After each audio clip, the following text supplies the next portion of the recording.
Welcome to May Channel. Tonight we slip into a warm, lamplit room where clay is still damp, reed styluses still scratch, and time itself feels like something you can hold in your hands.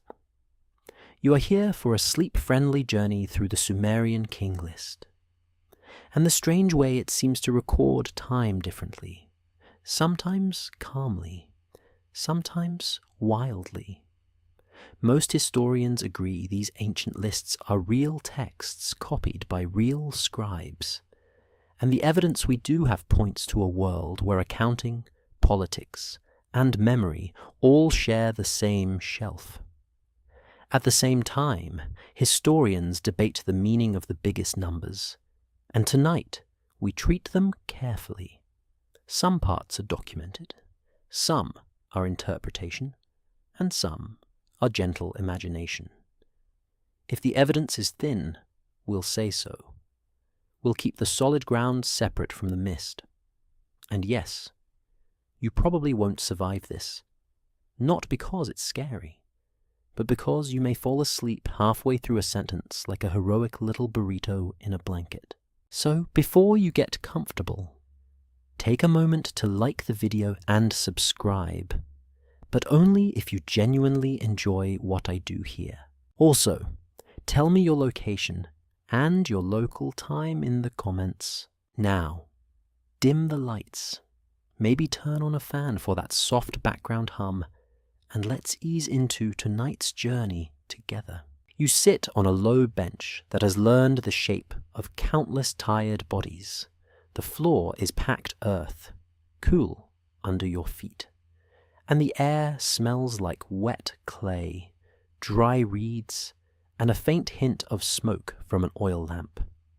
Outside, the city is awake in the way ancient cities stay awake, not with engines and neon, but with murmurs, sandals, distant donkeys, and the occasional annoyed goat making a point. You're not here to argue with a goat. You're here to listen to how a civilization tried to pin time down. A scribe's workspace is not dramatic, not in the obvious way. It's a small place, a practical place, a shelf with tablets, a basket of reeds, a bowl of water, a damp cloth. You can almost feel the rhythm of it, the steady loop of tasks: knead clay, shape tablet, smooth surface, write, dry, store. It's ordinary, and that's important, because the Sumerian King List, at its core, is not trying to be a spooky prophecy.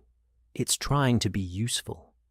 Or at least, it's trying to look useful. Most historians agree that ancient Mesopotamian scribes kept lists for many reasons: administration, taxation, temple goods, labor assignments, and also the more human urge to organize the past into something that feels orderly. The evidence we do have points to a world where writing starts as accounting, where symbols and numbers come first, where a mark can mean a sheep, or a jar of oil, or a measure of grain. You can picture it plainly. If you cannot count what you have, you cannot promise it. If you cannot promise it, you cannot rule. And if you cannot rule, you cannot build the sort of city that leaves long shadows on the plain. So you watch the scribe's hand hover, then press the stylus into clay. A wedge, another wedge, a line, a cluster of marks that is both language and math. And in that small movement, you feel one of the quiet miracles of history. Time starts to become something recorded, not just felt. The Sumerian King List is often described as a sequence of rulers and reign lengths, arranged by city and dynasty, with kingship moving from one place to another. What's broadly accepted is that it blends mythic or legendary material with later portions that line up more comfortably with other records. That blend is part of its charm and part of its puzzle.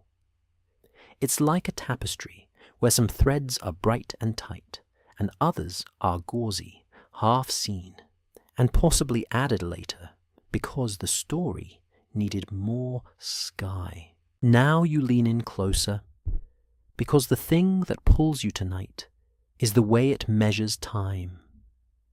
In some passages, reigns are so long they feel like someone set the calendar down and walked away for a few thousand years. It can sound ridiculous if you read it like modern biography. You might think, nobody lives that long, and you'd be right, at least by normal human standards. But one interpretation is that you're not supposed to read it like a modern biography. Let me rephrase that more carefully, because this is where the mind likes to sprint ahead and plant flags. The list's enormous reign lengths could reflect symbolic numbers, stylized tradition, or scribal conventions that don't match your modern idea of a year. That's a possibility, not a certainty. You're not proving anything tonight. You're following clues. You watch as the scribe pauses, wets his fingers, and smooths a mistake. This detail matters. Clay is forgiving for a short time. After that, it becomes stubborn, and then it becomes permanent. That is a good metaphor for how these records reach you. The early stage is flexible, full of edits and second thoughts. The final stage is fired, stored, recopied, and carried forward by people you will never meet. Most historians agree that the Sumerians used a base 60 system for counting, and you can feel that system breathing under the surface like a slow drum. 60 is a convenient number because it has many divisors. It breaks apart cleanly. It plays nicely with fractions. If you've ever tried to split a pizza into equal pieces while everyone argues, you understand the appeal of a number that divides without drama. And yes, this is your first reminder that math is basically ancient conflict management. In that base 60 world, a big number might not mean what your gut thinks it means. It might be a sign of completeness, prestige, or cosmic order. It might be tied to cycles that mattered to temple astronomers, to seasonal rhythms, to ritual calendars. Or it might simply be the result of copying traditions that were already old when they were written down. A careful reading might suggest that the list is performing a kind of cultural work, presenting the past as grand, continuous, and divinely shaped. You can almost hear the voice behind the text. Not a single person, but a chorus. The voice says, "Our kings go back forever. Our city is ancient. Our order is not a fluke. We belong here."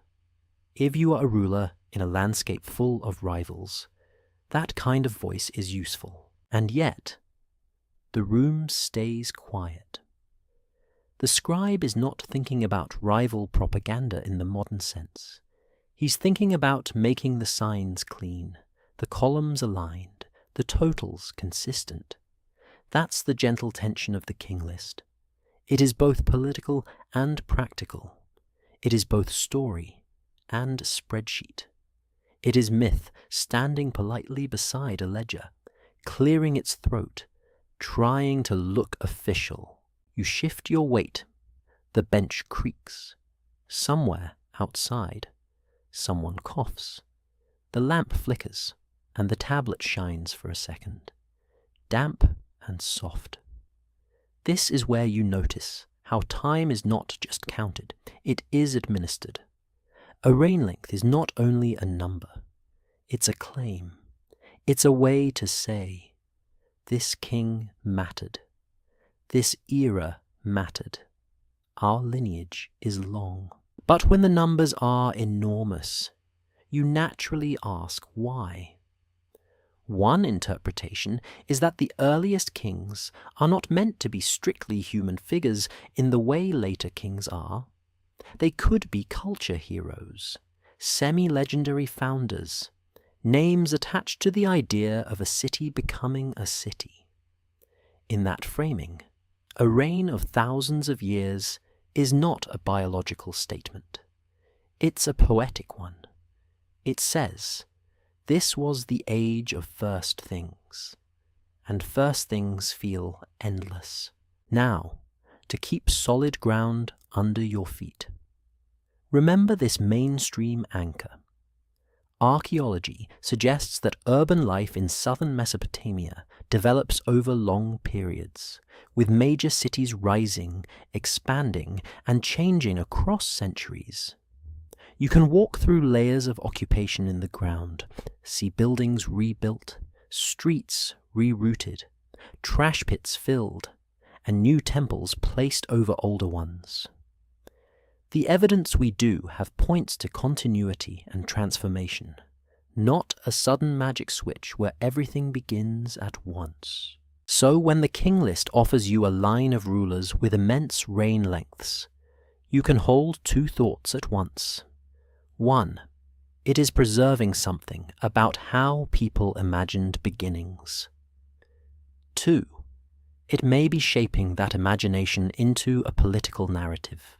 Historians still argue whether the list's earliest reign lengths reflect lost calendrical systems, symbolic numerology, or simply the needs of later scribes to elevate the distant past into a golden haze.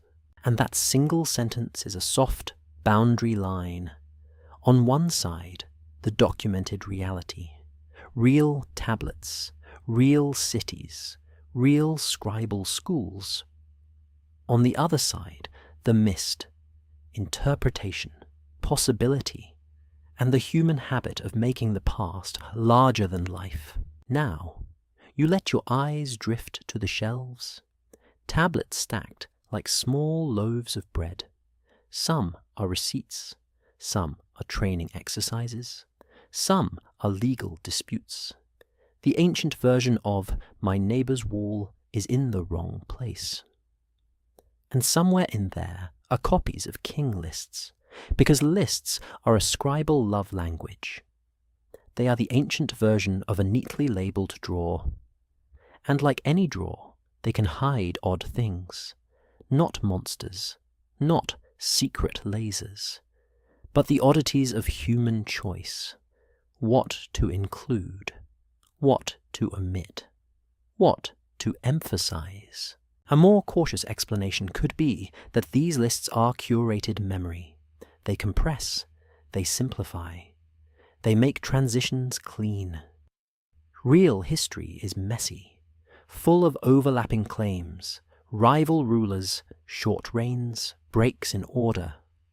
A list prefers a straight line. It prefers a tidy sequence. You can feel that preference in the way the scribe keeps the columns straight, as if straightness itself is an argument. You listen to the stylus tap, tap, press, lift, tap, press, lift. Each sound is small, and yet it has consequences.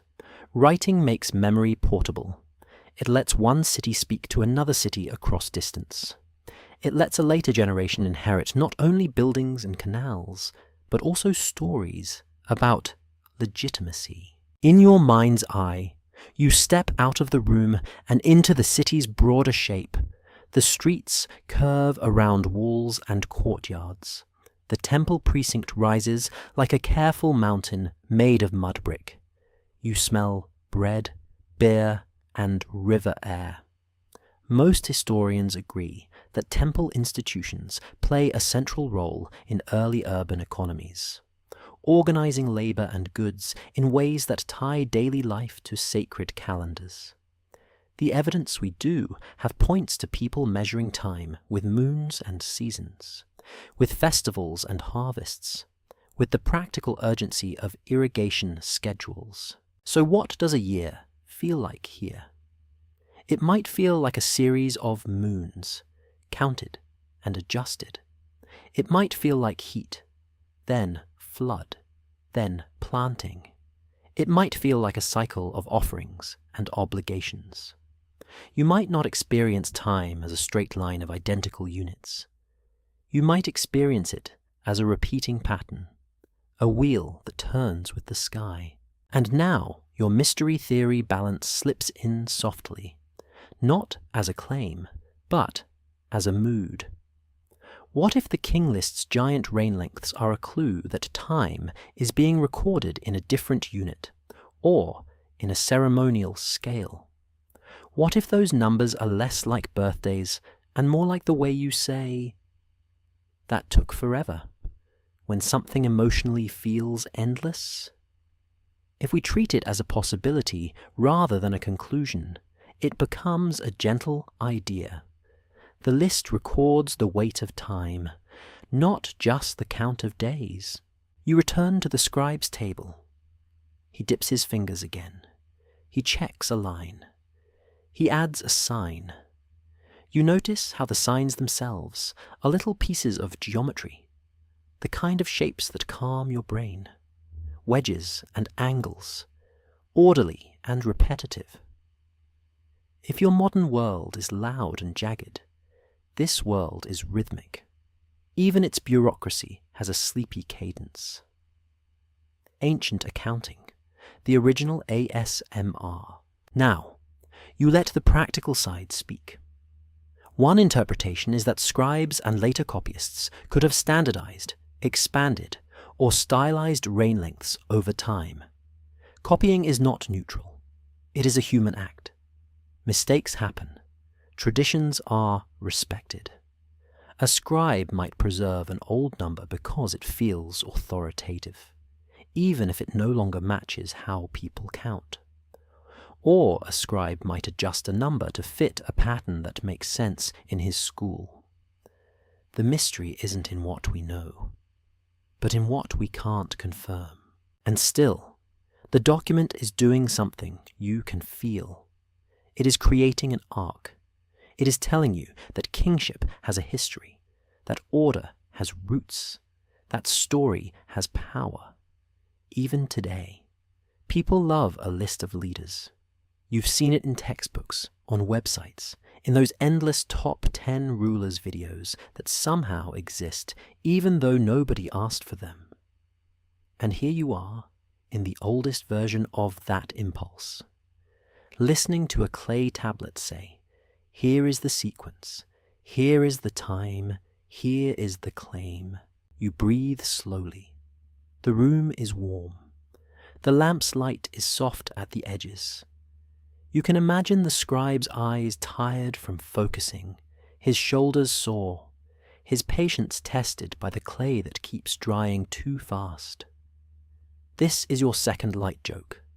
Ancient scribes are basically the first people to say, "My work is due, and the medium is betraying me." Some things never change.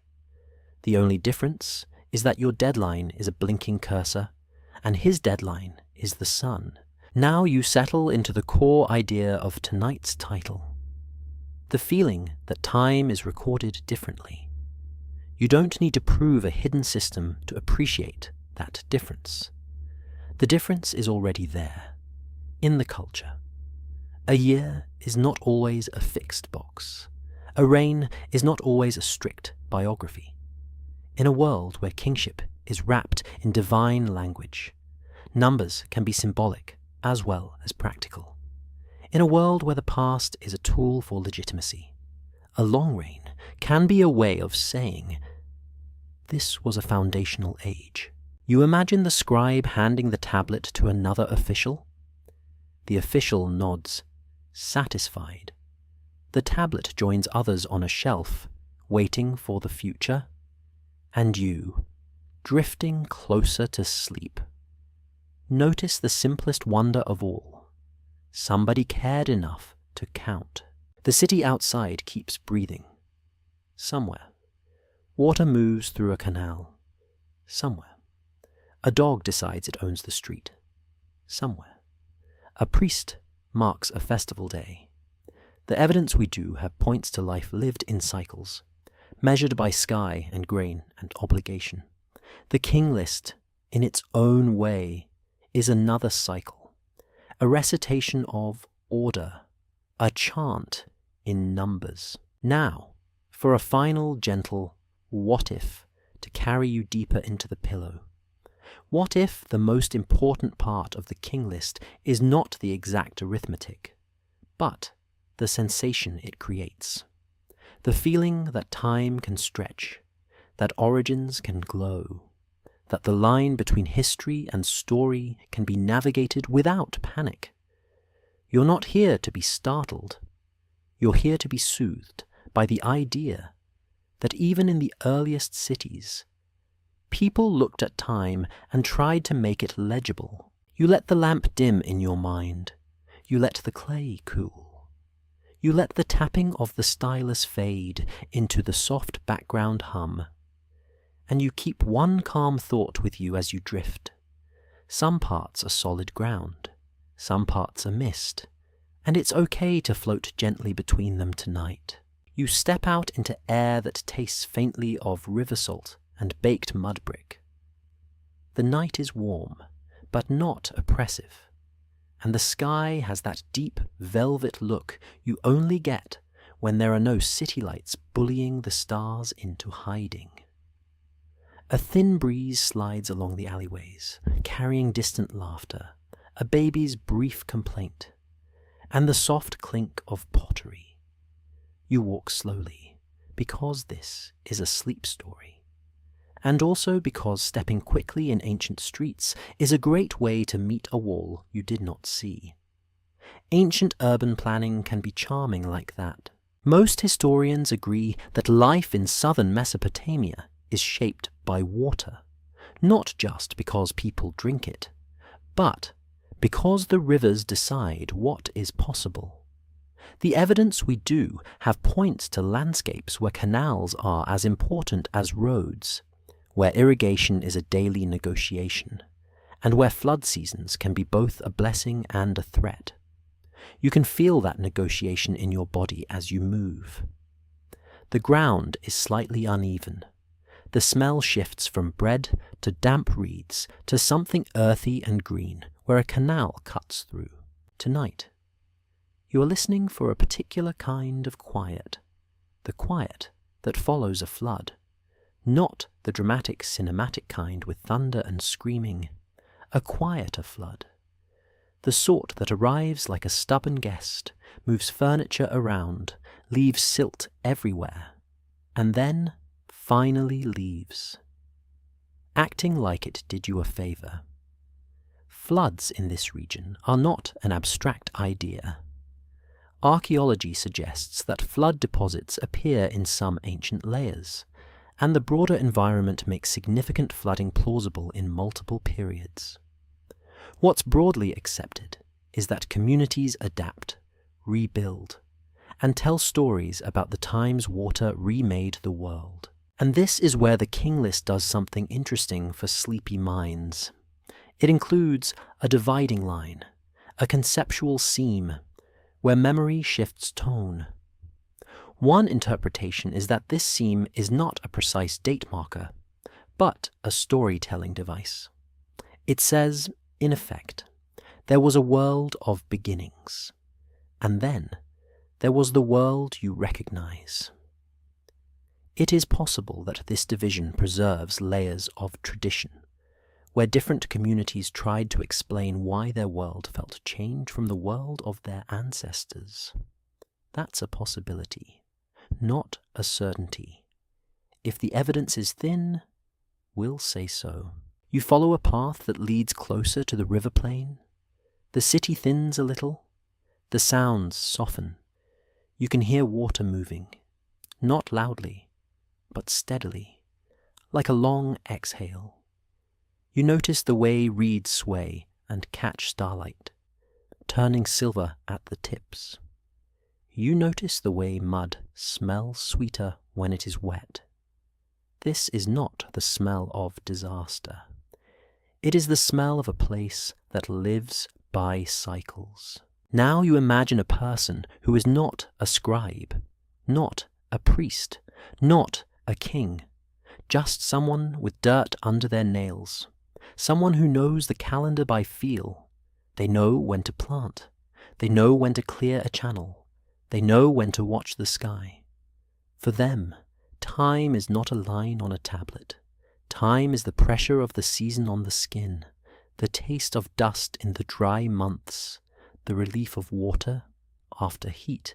So when a king list says, "This was before the great change," it may be echoing that experience. A careful reading might suggest that before is less about a specific year count and more about a category of memory. It's a way of saying, this was the old order. And the cinematic mood, the gentle imagination, whispers a question. What if the seam is also where counting changes? Not because anyone announced a new system, but because people needed a new way to talk about time after things shifted. You pause by a canal gate. It is a simple structure, but it carries weight. Or control the gate, control the flow, control the flow, control the harvest. This is where politics quietly enters the water. Most historians agree that early states built power through organizing labor and managing resources, and water management is a central resource. The evidence we do have points to officials who measure, allocate, and record. That recording is not only about kings, it's about fields, rations, and work days. Now your mind drifts to the king list again, and you hold its oddness gently. One interpretation is that the oldest segments aren't meant to be audited like a modern tax form. They could be the mythic backbone of the story, giving weight and sacred distance to the idea of kingship. A more cautious explanation could be that the list combines separate local traditions, each proud of its own beginnings, and stitches them into a single narrative that sounds smooth even if history was not. You walk again, and as you move, you notice something that feels small, but matters. People are marking time all around you in ways that do not require giant numbers. A woman counts out scoops of grain. A potter measures water by sight. A worker judges the hour by the angle of the stars. A priest listens for the right moment to begin a chant. None of them need a reign of tens of thousands of years to live their day. So why do those huge reigns exist at all? The mystery isn't in what we know, but in what we can't confirm. Historians still argue whether the legendary time spans in early king lists reflect symbolic numerology, ritual cycles, lost counting conventions, or a deliberate elevation of the distant past into a sacred scale. And that debate is the soft drumbeat under your steps, not an alarm bell. A slow question. You reach a low area where floodwater might pool. The ground here is darker, and you can see dried lines of silt on a wall, like the river once signed its name. You touch the wall with your fingertips. It feels cool, slightly gritty.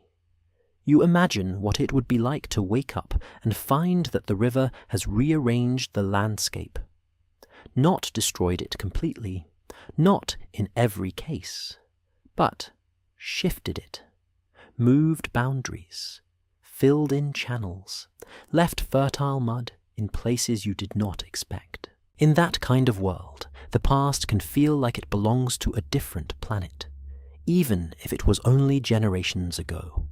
That feeling can breed stories. It can also breed administrative reforms. If canals change, you redraw field lines. If field lines change, you update obligations. If obligations change, you update records. And when records update, time can begin to be counted in a new way, not because time itself changed, but because the human relationship to time changed. It's possible that when the King List sets apart a mythic era, it is reflecting that shift in relationship.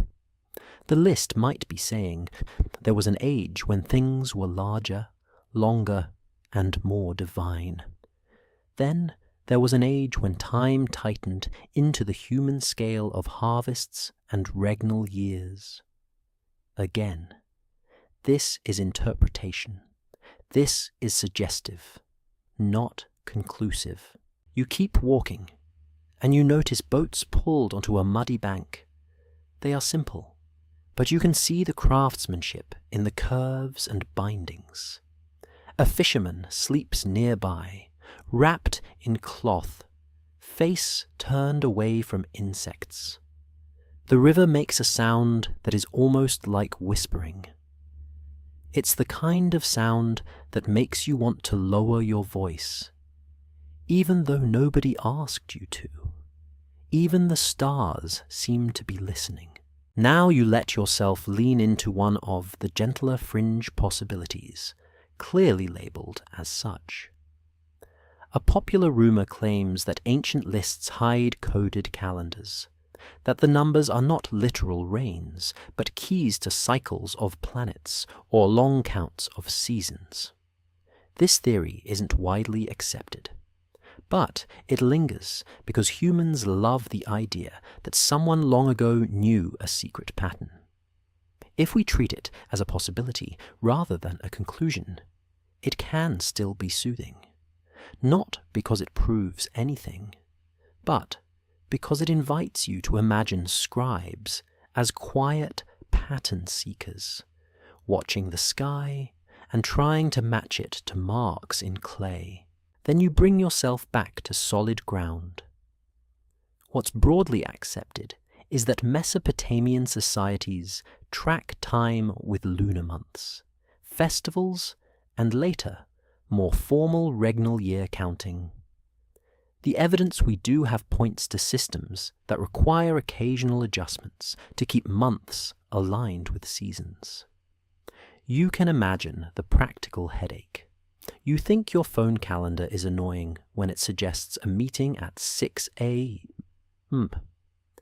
Now, imagine trying to keep the planting season aligned while the moon does its own thing. That is the ancient version of "my schedule is slipping." You smile a little in the dark. That is your first light joke for this section. The moon is basically the original co-worker who refuses to share their calendar. You pass a small shrine near the water, simple offerings placed carefully, as if the act of placement is a way of smoothing the world. A reed mat, a bowl, a few dates. You can feel how religion and daily life blend here, not as separate compartments, but as a single fabric. And in that fabric, time is not only measured, time is sanctified. A day is not just a unit, it's a chance to do things correctly. So when the King List speaks in grand durations, one interpretation is that it is sanctifying the earliest kings, placing them in a time scale that feels closer to the gods. That would make the early world feel ordered and meaningful.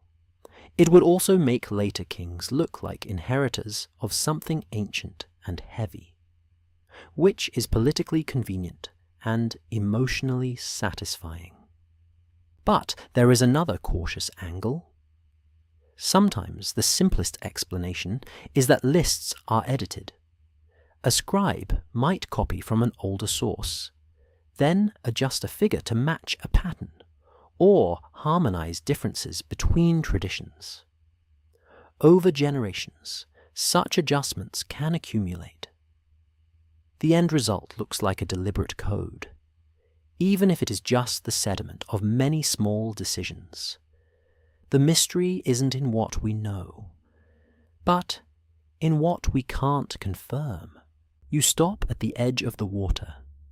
You look down, and the river reflects the stars in broken pieces. Each ripple fractures the light. It's a perfect image for how the past reaches you. You don't get one clean reflection. You get fragments, moving, beautiful, never fully still. Now you take a slow breath and imagine a king list being recited aloud, not as a dry document, but as a chant. Names, cities, durations. The sound of it would be hypnotic. It would tell listeners that their world has depth. It would also train the mind to accept that time can be big, because the cosmos is big, and because the gods are big, and because humans sometimes need big stories to carry them through small hardships. That is not a claim about what definitely happened in every setting. It is an interpretation, a plausible use of lists in cultures where oral recitation and written tradition blend. If the evidence is thin, we'll say so. A distant dog barks once, then decides it is too tired to continue the argument. You approve of this dog. You are on the dog's team. You let the sound fade, and you feel the night settle deeper. Now your second light joke arrives gently. You realize the river has been doing time management for thousands of years, and it still hasn't mastered boundaries. You step back from the water and let your eyes drift over the plain. In the starlight, you can just make out raised mounds in the distance, the kind that form when people build, rebuild, and build again over centuries. Archaeology suggests many Mesopotamian sites become layered tells through exactly that process. The evidence we do have points to continuity, not a single neat beginning.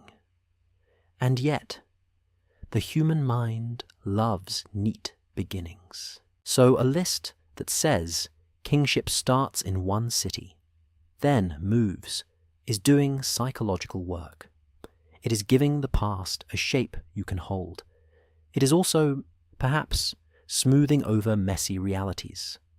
That smoothing might be why the time feels recorded differently. A neat story sometimes needs neat numbers, even if neat numbers are not the same as literal years. Now you let the final what if of this section drift in, like fog on the water. What if the most important difference is not the unit of time, but the purpose of time? What if time is recorded to teach, to legitimize, to soothe, to awe, rather than to satisfy a modern historian's spreadsheet? If you hold that possibility, the King List becomes less of a math puzzle and more of a cultural lullaby, a way of saying the world has order and it stretches far behind you. You turn away from the river. The city's low sounds return. The lamp glow in distant doorways looks like tiny stars that fell to earth and decided to stay. You walk slowly, letting your shoulders drop, letting your thoughts soften, and you carry a simple, calming distinction with you as you drift. Some statements stand on firm ground, some float as interpretation, and some are just gentle imagination designed to help you sleep. You enter a quieter corner of the city where the buildings sit lower and the air feels thicker with sleep. A courtyard opens up, framed by mud brick walls that hold the day's heat like a secret. In the center, a shallow basin of water catches the moonlight, and the surface barely trembles when a moth decides it needs a drink. The whole scene feels slow, like the world is turning down its volume on purpose. In a small room off the courtyard, a tablet rests on a mat. It is not hidden, not guarded, just placed with the casual confidence of a culture that trusts its records to outlast its arguments. You kneel and look closely at the impressions. Those tight little wedges that make numbers behave like words. This is where the King List becomes a strange lullaby.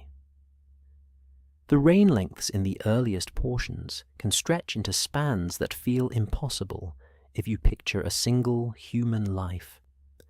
Most historians agree that human lifespans in ancient Mesopotamia are not anywhere near those totals.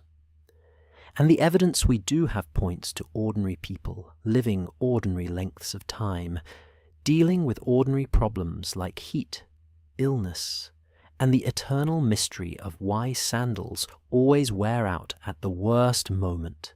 So you hold the tablet like a puzzle that refuses to be solved by force. One interpretation is that the huge figures are not literal biographies, but symbolic statements. They might encode ideas about grandeur, divine favor, or a foundational era that is meant to feel more mythic than measurable. That's a possibility, not a certainty. Let me rephrase that more carefully. The numbers might be intended to communicate meaning rather than provide a strict timeline. You trace a finger just above the clay, not touching. Almost like you are reading Braille with your eyes. The patterns of marks feel deliberate. Repeating shapes, groupings, totals that look like they want to be part of a system. Archaeology suggests that early urban development is gradual, layered, and regionally varied.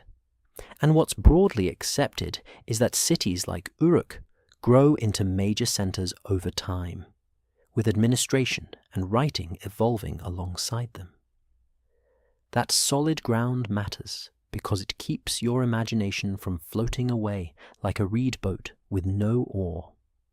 The list is not your only window into the past.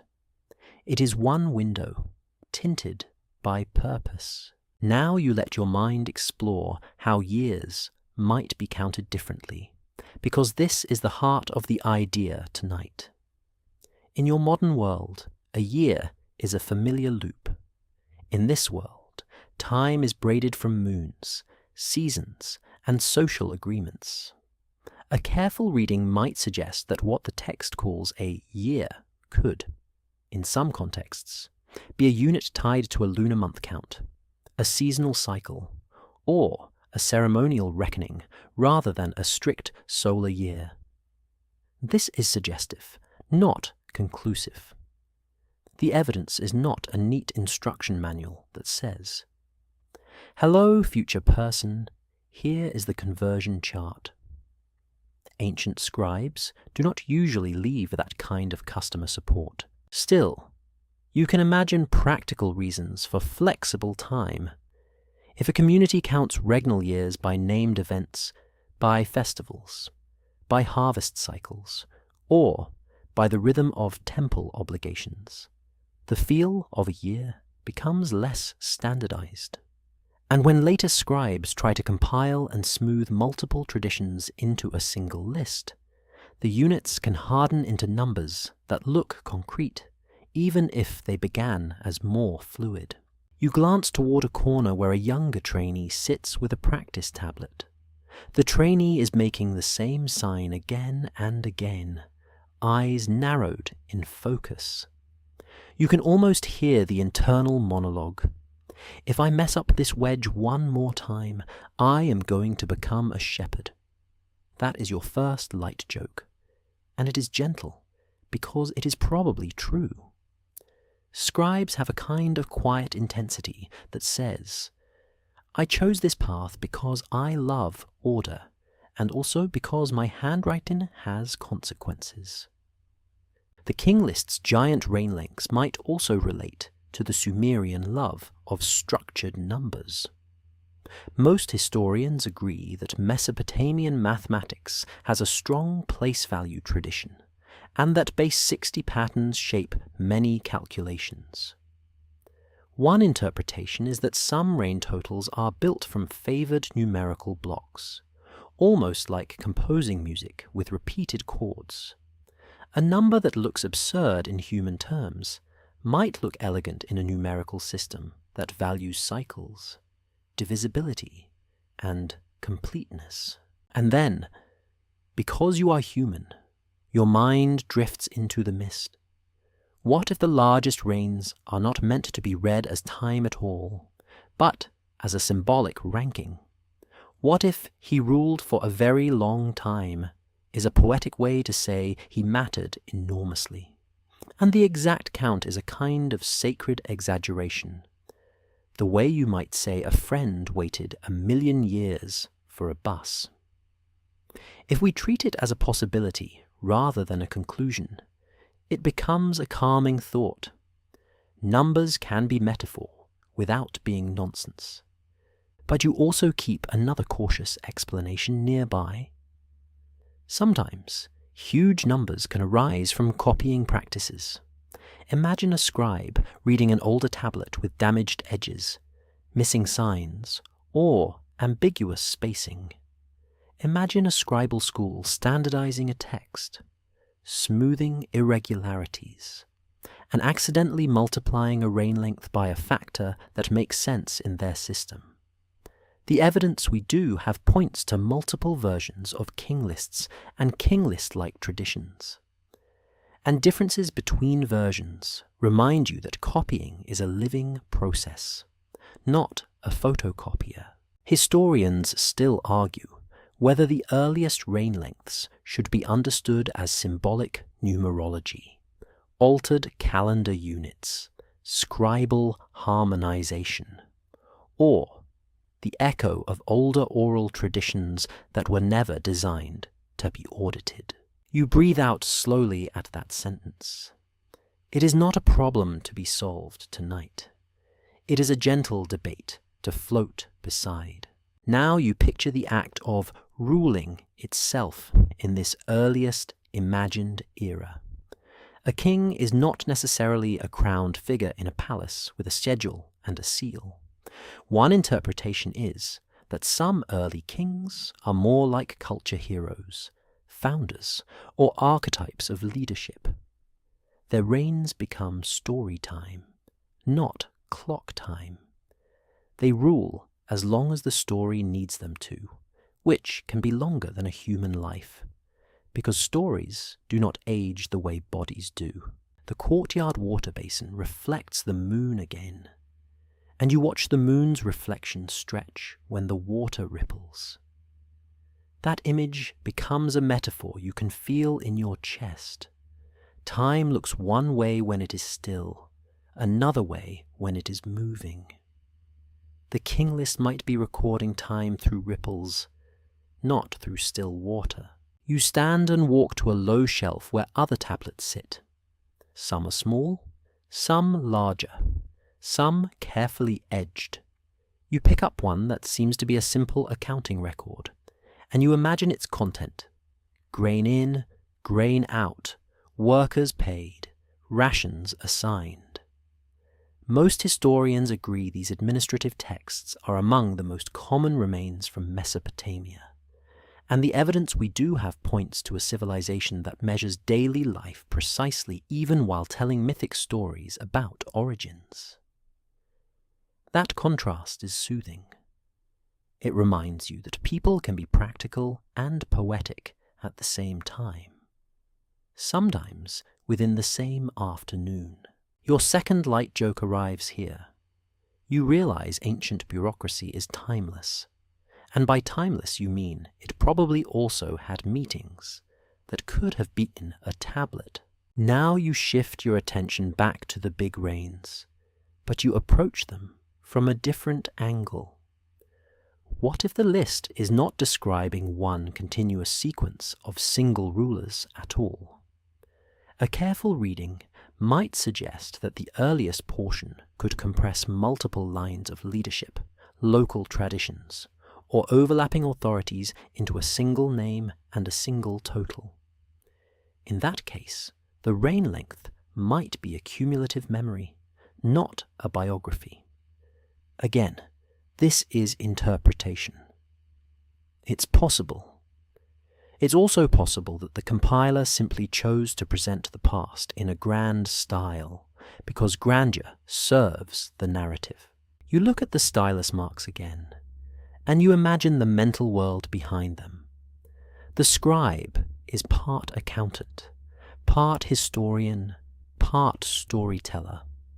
His job is to make kingship look like it has a clean and dignified ancestry. That doesn't require a hidden conspiracy. It requires a cultural desire for order.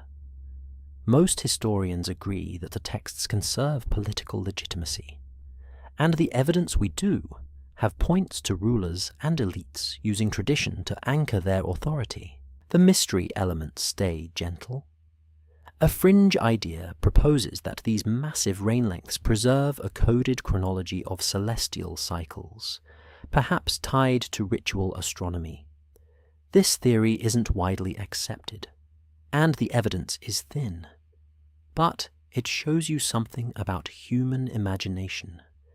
People love to believe the ancients hid a key inside the numbers, like a secret door inside a wall. If we treat it as a possibility rather than a conclusion, it can add a cinematic mood without misleading you. You're not proving anything tonight. You are following clues. And the clue in this case is simply that the numbers invite curiosity. You step outside into the courtyard again. The air feels cooler now, and the night is deeper. Somewhere, a distant drum or footstep echoes, then fades.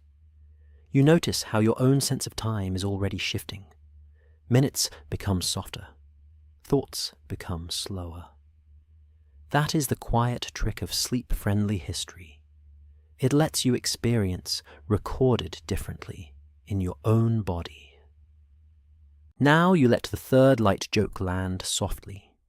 You think about how your modern calendar has lep days, time zones, daylight saving changes in some places, and meetings that move for no reason. And you admit that even today, time is recorded differently depending on who is in charge of the spreadsheet.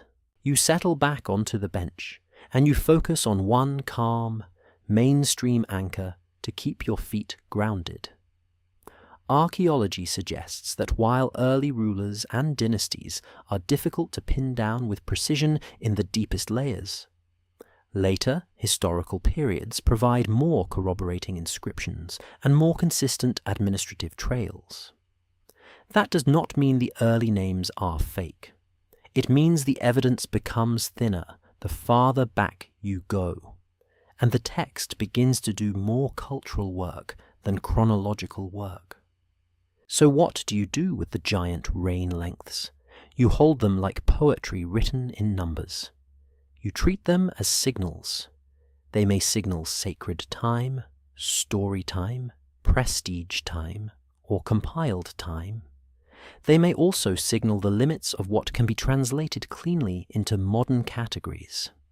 The mystery isn't in what we know, but in what we can't confirm, and that is enough for tonight. You do not need to solve the conversion chart to feel the beauty of the attempt. Someone took the vastness of the past and tried to make it fit on clay. Someone tried to give time a shape. You listen to the night again. A moth taps the lamp's edge.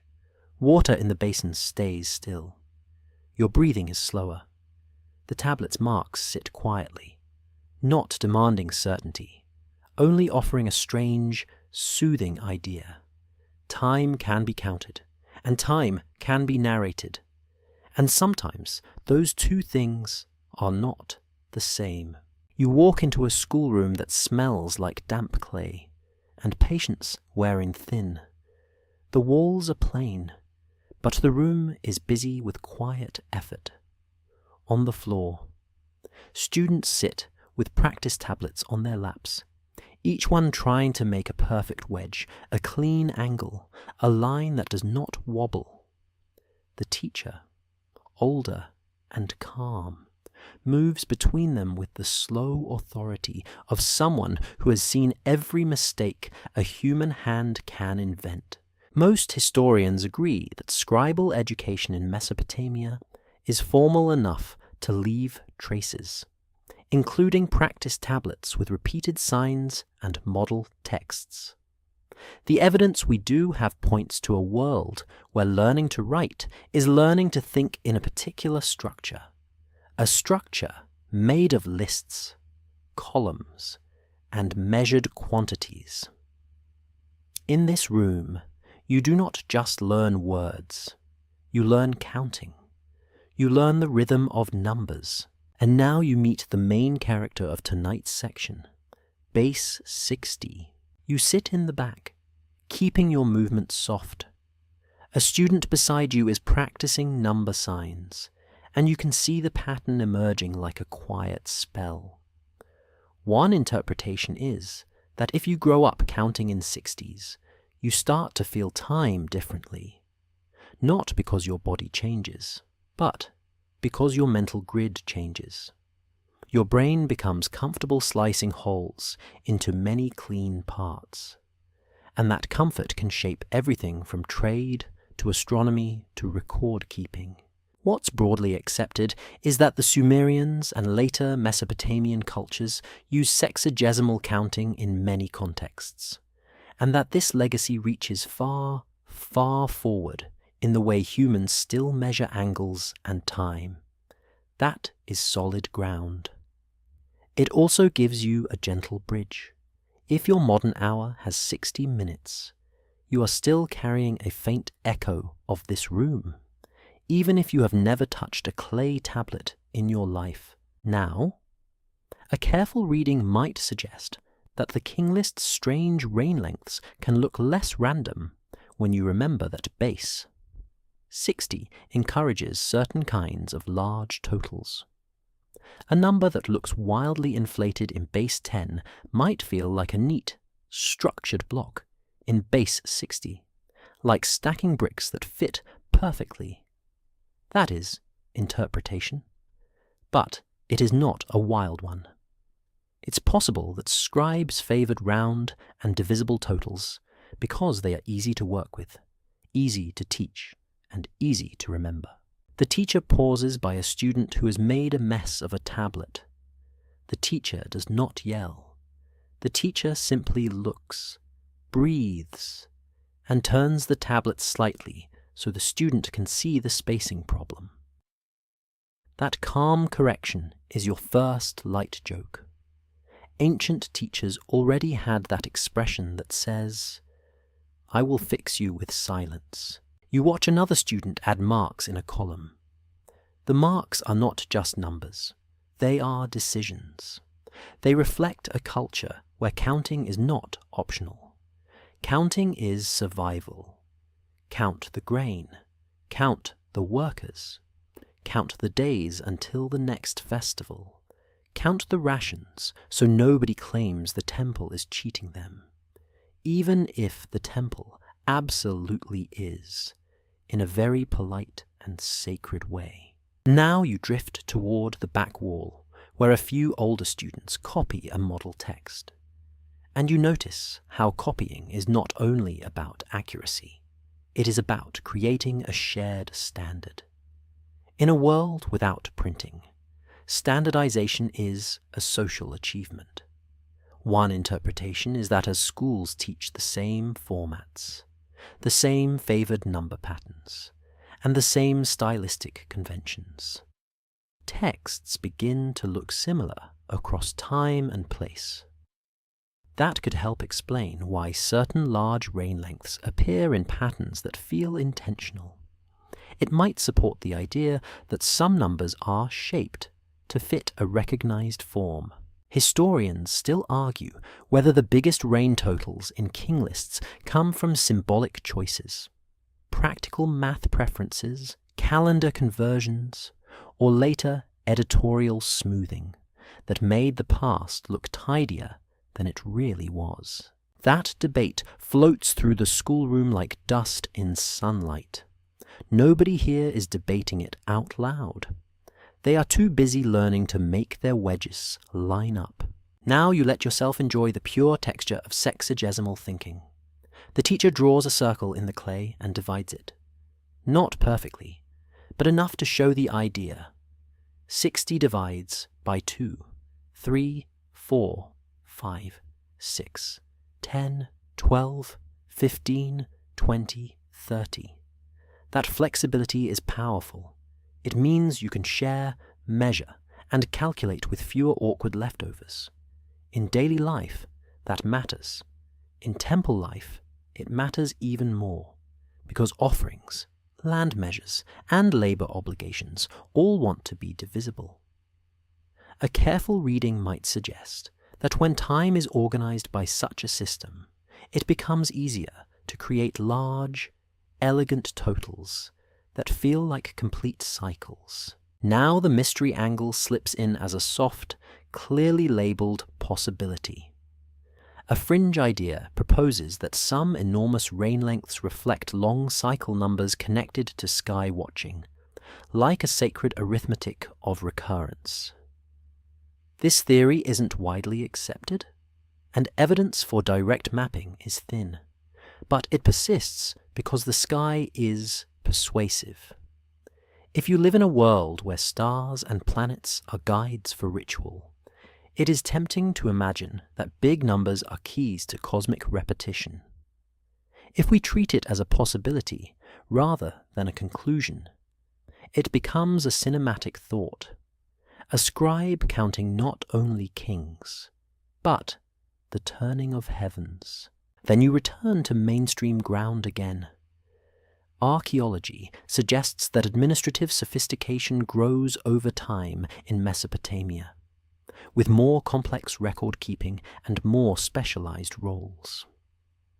The evidence we do have points to scribes as a trained class, and trained classes tend to prefer consistency. Consistency is calming. It is also power, because a consistent record can settle disputes, or at least settle them enough that everyone agrees to stop yelling in public.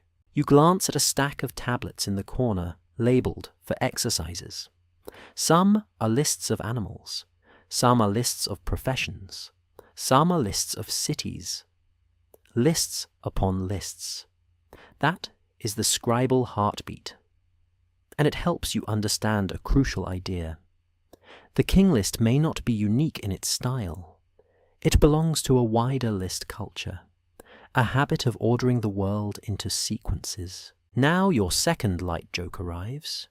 You realize the first influencer in history might have been a scribe, because once you can write a list, you can also write top 10 kings you will not believe existed. You smile quietly, then keep your voice calm in your head. Sleep friendly. A student near you is practicing a conversion problem, moving between units. This draws your attention to the practical reality that units can shift, depending on context. One interpretation is that if different regions or institutions count time in slightly different ways. Later, compilers can face a mess. They might harmonize. They might convert. They might choose a convention that makes the list look coherent, even if the underlying traditions were not. This could raise the possibility that some reign lengths are the product of standardization rather than direct memory. Now you imagine how a teacher might explain a large total. The teacher might say, "This is a full measure," or "This is a complete cycle," or "This is the way the model text writes it." In that moment, the number becomes less about a literal span of lived experience, and more about fitting into an educational and cultural template. You watch the teacher correct another tablet. The correction is subtle.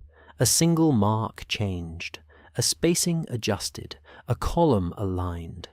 Small changes matter. Over generations, small changes can accumulate. That is not a conspiracy. That is the ordinary drift of human transmission.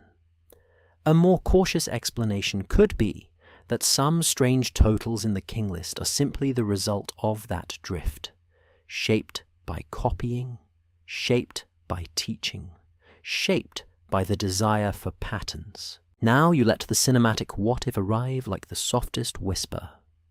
What if, in this schoolroom, time is not a river, but a set of containers? What if you can pour years into different jars depending on what you need to measure? In one jar, time is agricultural.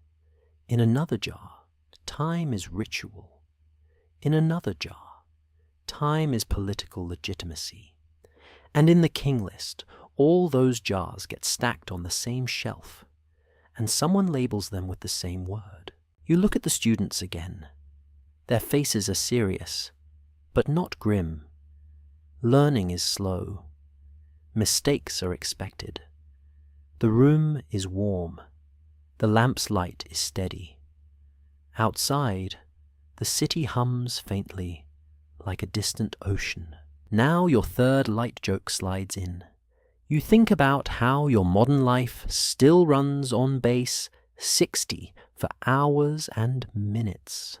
And you wonder if you have been living in a Sumerian group project this whole time. The teacher calls for a pause, and everyone stretches their fingers.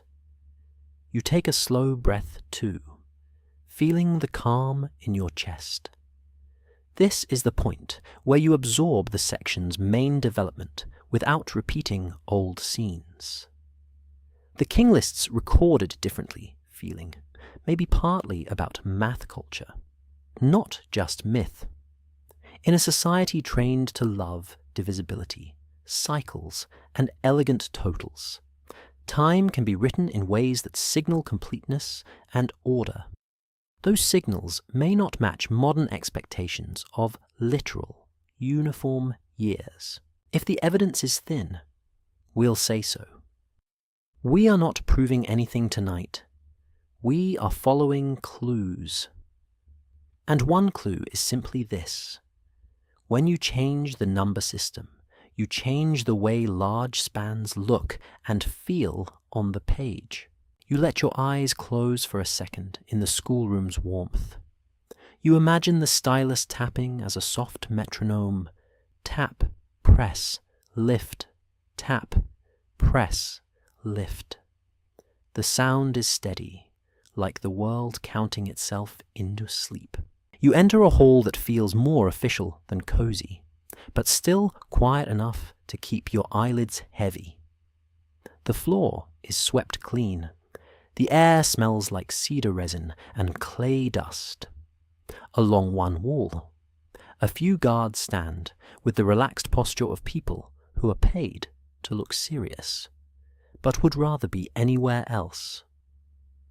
A doorway opens to a courtyard where a date palm rustles softly, as if even the leaves are trying not to interrupt. On a low platform sits a table with tablets arranged in careful stacks. Some are administrative, some legal, some ceremonial. And among them is the kind of document that makes rulers sit up straighter.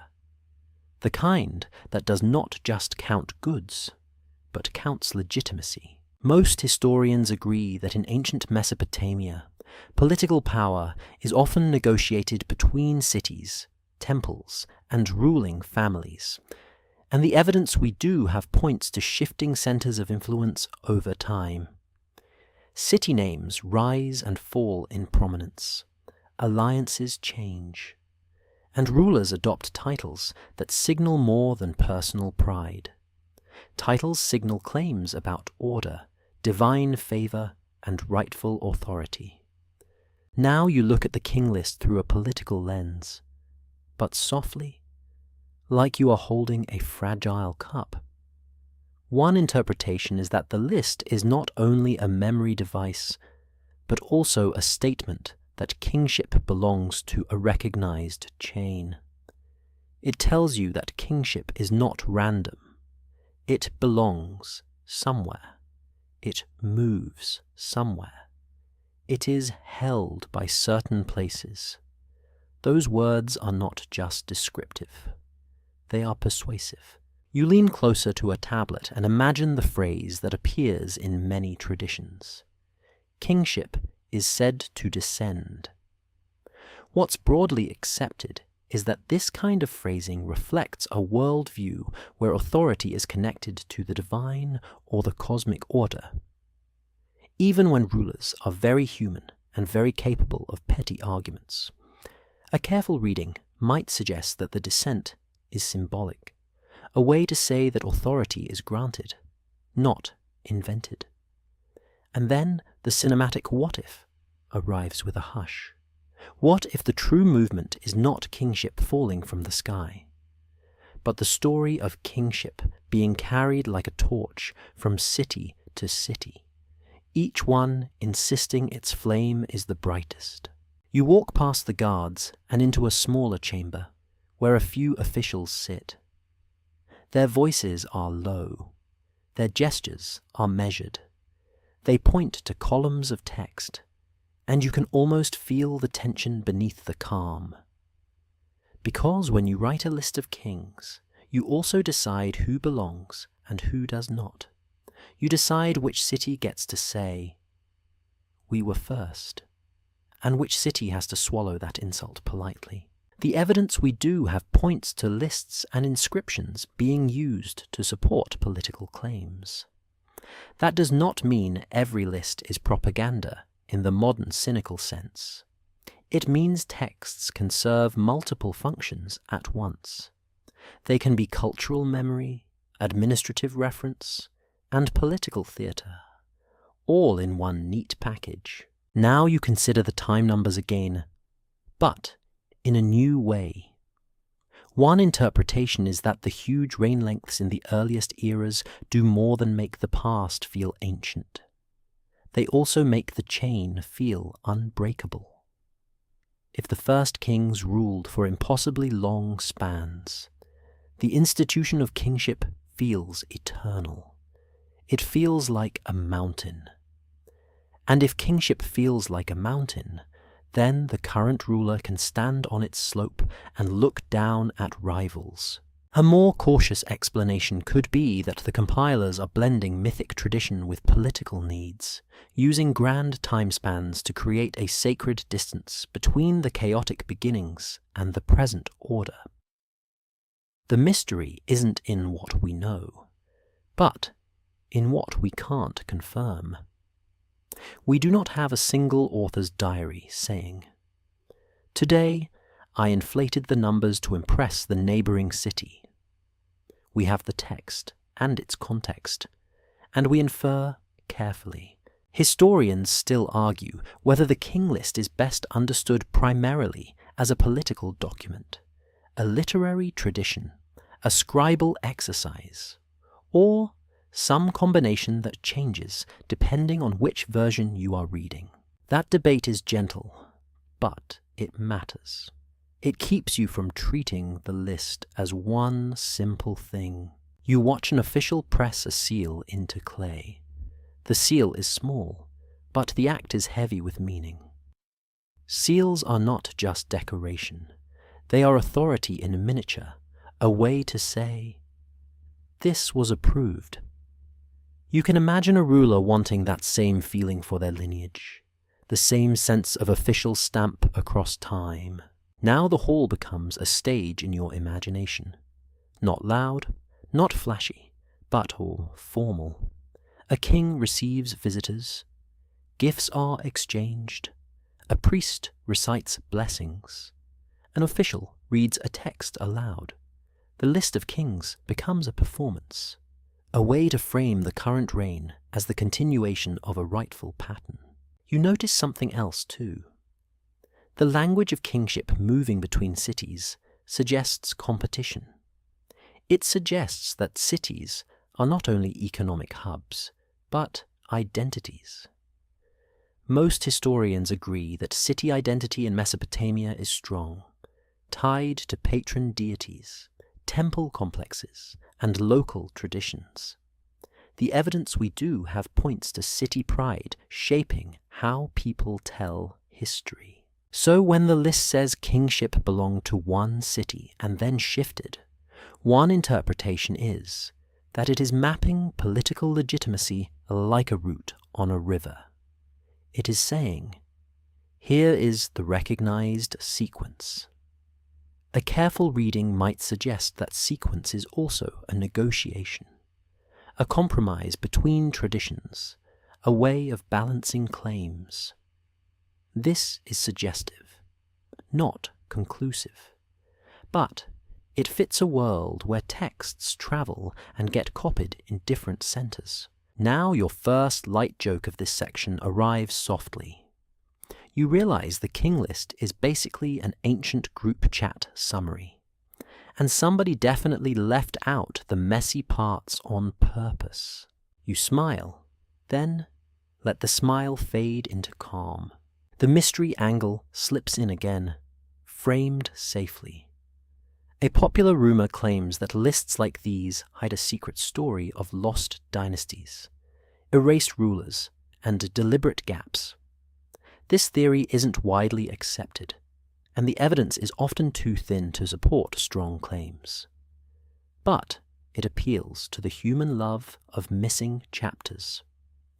If we treat it as a possibility rather than a conclusion, the idea becomes less alarming and more like a bedtime puzzle. What if the smooth sequence is smoothing over rival lines that did not fit the official narrative? Then you settle back into what the evidence can support. What's broadly accepted is that ancient political records often present an idealized view of order.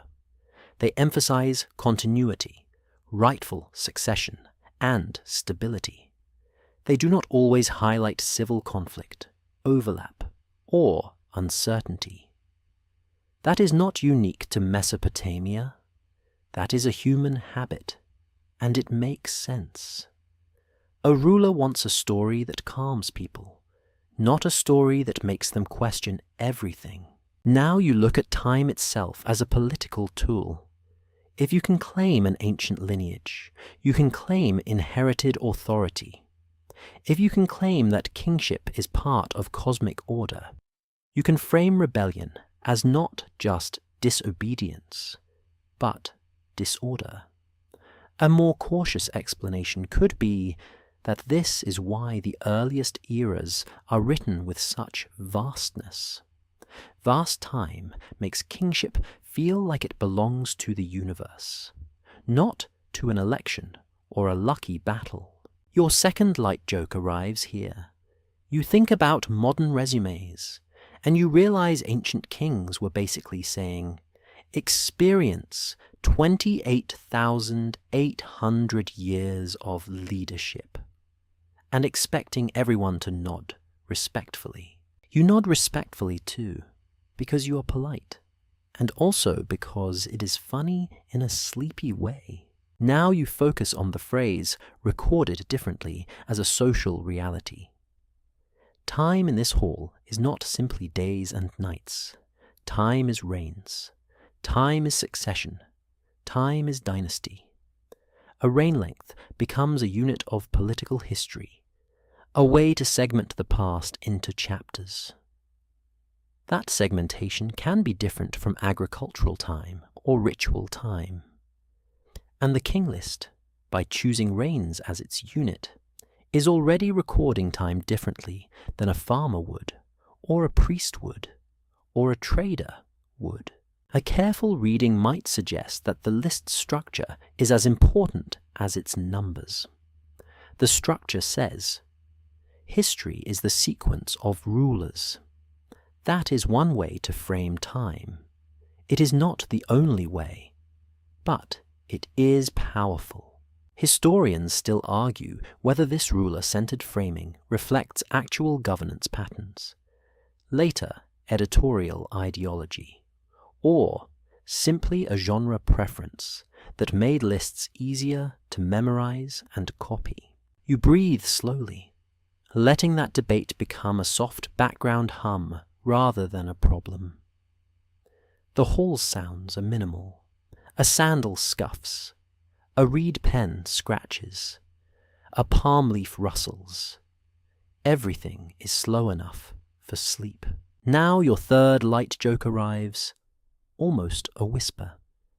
You imagine the gods watching the officials argue about who gets to be listed first, and the gods sighing like humans, always ranking things. The officials continue their work. They align tablets, they check names, they stamp seals, they speak in low tones. And you, drifting deeper, feel the main development of this section settle into you like warm sand. The King List's different time is not only a mystery of units, it is a strategy of legitimacy. It makes kingship feel ancient, orderly, and transferable, like a sacred office moving through space. It turns time into a political map. You let your eyes soften. The hall's lamplight pools on clay surfaces, making them shine. The tablets sit quietly, their wedges holding more than numbers. They hold claims. They hold identity. They hold the calm insistence that history has a pattern. And as your breathing slows, you allow one final what if to drift in, gentle and cinematic. What if the most important movement in the King List is not kingship travelling between cities, but your own attention travelling between solid history and misty interpretation, learning to hold both without gripping too tight? The hall stays quiet, the palm rustles, the seal impressions dry, and time, recorded in rains, becomes a soft rhythm that carries you toward sleep. You find yourself standing at the edge of a large, flat courtyard where the ground looks slightly smoother than the streets, as if it has been reworked more than once.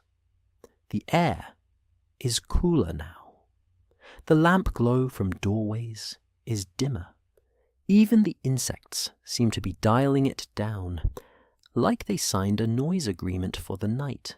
Near the courtyard's far side, workers have piled baskets of silt and broken reeds. A low wall bears a faint stain line, a reminder that water has visited this place in a mood. You do not see dramatic wreckage. You see the quieter evidence of cleanup, the kind of labor that follows when the world has shifted and everyone decides to keep living anyway. Most historians agree that southern Mesopotamia experiences flooding risks because of its river systems and flat landscape. And archaeology suggests that flood layers appear at some sites and that major water events are plausible across different periods.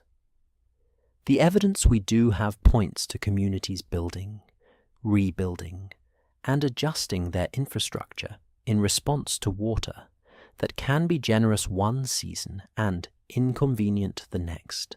Now you let the King List's famous dividing idea settle into your mind, but you handle it carefully, like a cup filled to the brim. The list includes a line that separates a mythic style of time from a more human scale of time. One interpretation is that this division reflects cultural memory of disruption, whether from a specific flood, a series of floods, or a broader sense that the old world ended and the current world began. That's a possibility, not a certainty.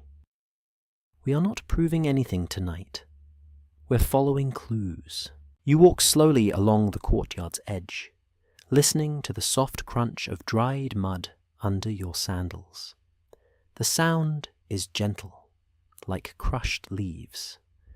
A worker nearby is smoothing a patch of ground with a flat tool, pressing and leveling. The motion is repetitive, almost hypnotic. Smoothing, leveling, smoothing. It looks like someone trying to erase a scar without pretending the scar never existed. A careful reading might suggest that the flood line functions like a narrative hinge. It gives the text permission to shift tone. It says, "Something changed." And in texts, when tone changes, numbers often change too. The huge reign lengths give way to smaller ones, and the names feel more like people you could imagine standing in a doorway. This is suggestive, not conclusive, but it is a pattern many readers notice. Historians still argue whether the King List's flood should be understood as a reference to one historical event, a symbolic reset in the tradition, or a stitched memory that blends multiple experiences into a single dramatic dividing point. That debate is the soft hum under your breath. Now you think about how humans process upheaval. When a community experiences disruption, it often reorganizes its memory. It draws lines. It labels eras. It says, "This was the time before," and "This is the time now." That impulse is not uniquely ancient. You do it too. You think of life in chapters, before a move, after a job change, before you learned a lesson the hard way, after you finally bought a pillow that does not betray you. The King List might be doing the same thing, just with grander language and heavier clay. You step closer to a canal channel that runs near the courtyard. The water level is low, and the surface reflects a few stars. You hear a faint trickle at a gate. Water management is quiet power. A gate opens. Water moves. A gate closes. Water pauses. Most historians agree that canal systems are central to Mesopotamian agriculture and urban life, and the evidence we do have points to coordinated labor and administrative oversight to build and maintain them. Now the mystery angle slips in softly, and you label it clearly.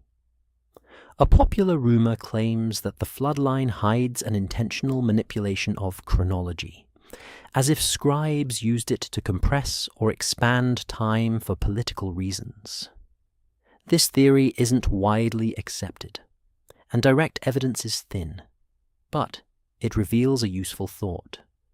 The moment you insert a dramatic reset, you gain freedom to reshape the timeline.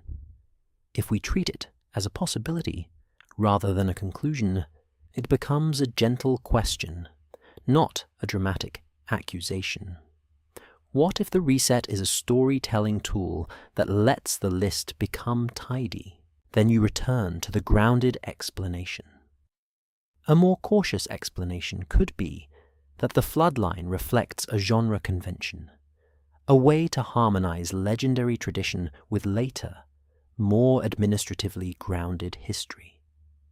The earliest era becomes the sacred prologue.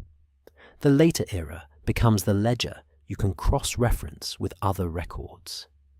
Even if you never cross-reference anything, you can feel the shift in texture. You walk past a small group of workers carrying bundles of reed. Their steps are slow. Their shoulders rise and fall. They do not look like they are rebuilding a myth. They look like they are rebuilding a wall. The sight is soothing. It reminds you that history is made of ordinary motions, repeated thousands of times. Your first light joke arrives here.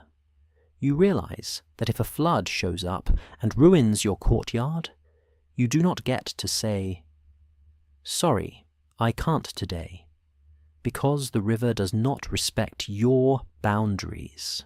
You smile quietly. Now you notice a priest nearby, standing by a small altar, murmuring something too soft to catch. You do not need to hear the words to understand the gesture. In many societies, water is not only physical, it is symbolic. It can be cleansing, destructive, renewing, and unpredictable all at once. One interpretation is that flood stories take on cosmic meaning because water feels like a force that comes from beyond human control. That interpretation can help explain why a flood becomes a dividing line in a king list. The flood is not just weather. It is a moral and cosmic punctuation mark. But again, you keep the solid ground separate from the mist. The evidence we do have points to real flood risks and real rebuilding. The symbolic meaning is interpretation, and it varies by context. If the evidence is thin, we'll say so. You step into a storage room where tablets are kept. The room is cool and dry. The tablets are arranged carefully, like sleeping birds. You imagine a scribe selecting one tablet, comparing it to another, checking a name, checking a number. In that moment, you can see how a dividing line like the flood might help the scribe organize material. Legendary era in one category, later dynasties in another.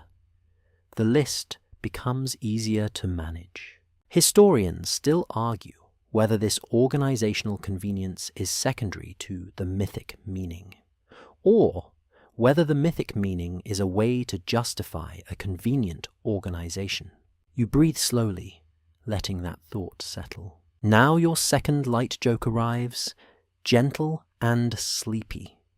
You imagine an ancient administrator saying, "We need a clean break in the spreadsheet," and the river politely providing it. You move back into the courtyard. The ground is cooler underfoot. The stain line on the wall catches your eye again. You trace it with your gaze. That line is a reminder that time can be recorded in many ways. In mudstains, in rebuilt bricks, in stories, in lists. A careful reading might suggest that the flood line is where time becomes more bureaucratic. Not because myth disappears, but because administration becomes heavier. Rains become units that can be tracked more closely. Names become linked to places and achievements. The list becomes a tool for a more complex society. This is suggestive, not conclusive, but it fits the broader pattern of increasing documentation over time. Now the cinematic what if arrives like mist over the canal. What if the floodline is not about one event at all, but about the human need to make sense of gradual change? What if the flood is a symbol for many precious, shifting rivers, growing cities, new political arrangements, new scribal standards, new ways of counting? If we treat it as a possibility rather than a conclusion, it becomes a gentle lens. It lets you see the line as a marker of transformation, not necessarily a calendar date. You pause and listen. The night is very quiet now. A distant owl calls once, then stops. A door closes softly. Someone coughs, and then fades back into sleep. Your third light joke arrives in a whisper. You think about how your modern life also has flood lines, like the moment your phone battery hits 1% and suddenly time becomes extremely meaningful. You smile, then let the smile loosen into calm. Now you absorb the main development of this section. The King List's floodline can be understood as a narrative hinge, an organizational tool, and a symbolic reset, all at once. The evidence supports real flood vulnerability in the region, while interpretation explores how that vulnerability becomes myth and structure. The mystery isn't in what we know, but in what we can't confirm. And tonight you do not need to confirm it. You only need to feel how ancient people tried to hold change in words and numbers. You walk away from the courtyard, your steps slow, your breathing steady. The air cools, the city quiets. And the idea of a dividing line, not as a harsh cut, but as a soft seam settles into your mind like a blanket. You walk into a workshop where the smell of hot metal is faint but unmistakable, like someone warmed a coin in a lamp flame. The room is dim. The tools are simple, but arranged with care. A craftsman sits at a low table, tapping gently, not making weapons or anything dramatic, just shaping a small piece of copper into a practical hook. The sound is soft, a steady ping that feels like a sleepy clock. Outside the workshop, you can hear a different kind of order, the order of administration. Someone calls out a name. Someone answers. Someone carries a basket. Someone checks a mark on a tablet. The city's rhythm is becoming more measured, more routine, less mythic in tone. It feels like a world where time is not only remembered, but scheduled. Most historians agree that as Mesopotamian city, life grows more complex. Administrative systems expand, and the evidence we do have points to increasing specialization in labor, trade, and record keeping. When more people depend on shared infrastructure, shared storage, shared rules, it becomes important to mark time in ways that keep obligations consistent. Not perfectly consistent, but consistent enough that the temple does not run out of barley and the canal gate gets opened when it is supposed to. Now you approach the King List with a new development. The way the names and reign lengths start to feel more grounded, not because mystery disappears, but because governance becomes heavier. One interpretation is that when administration matures, regnal years become a more practical tool. A king's reign can be used to date transactions, organize projects, and assign responsibility. That would encourage reign lengths that are closer to human scale. It's possible that the list reflects this shift by presenting later reigns in a way that feels more believable to modern eyes. That's a possibility, not a certainty. You step into a small office space where a clerk sits with a tablet and a reed stylus. The clerk is not grand. The clerk is focused. His eyes flick from the basket of goods to the clay to the goods again. It is pure routine, and the routine is calming. The evidence we do have points to such routine being the backbone of urban life. Big temples and palaces are impressive, but the daily flow of rations and labor is what keeps the city breathing. A careful reading might suggest that the King List, when it moves into its more grounded sections, is drawing from a world like this. Names become tied to a reality where people are writing things down constantly. That does not mean every detail is perfectly accurate. It means there is more scaffolding for memory. Now your mystery angle appears gently, framed with caution.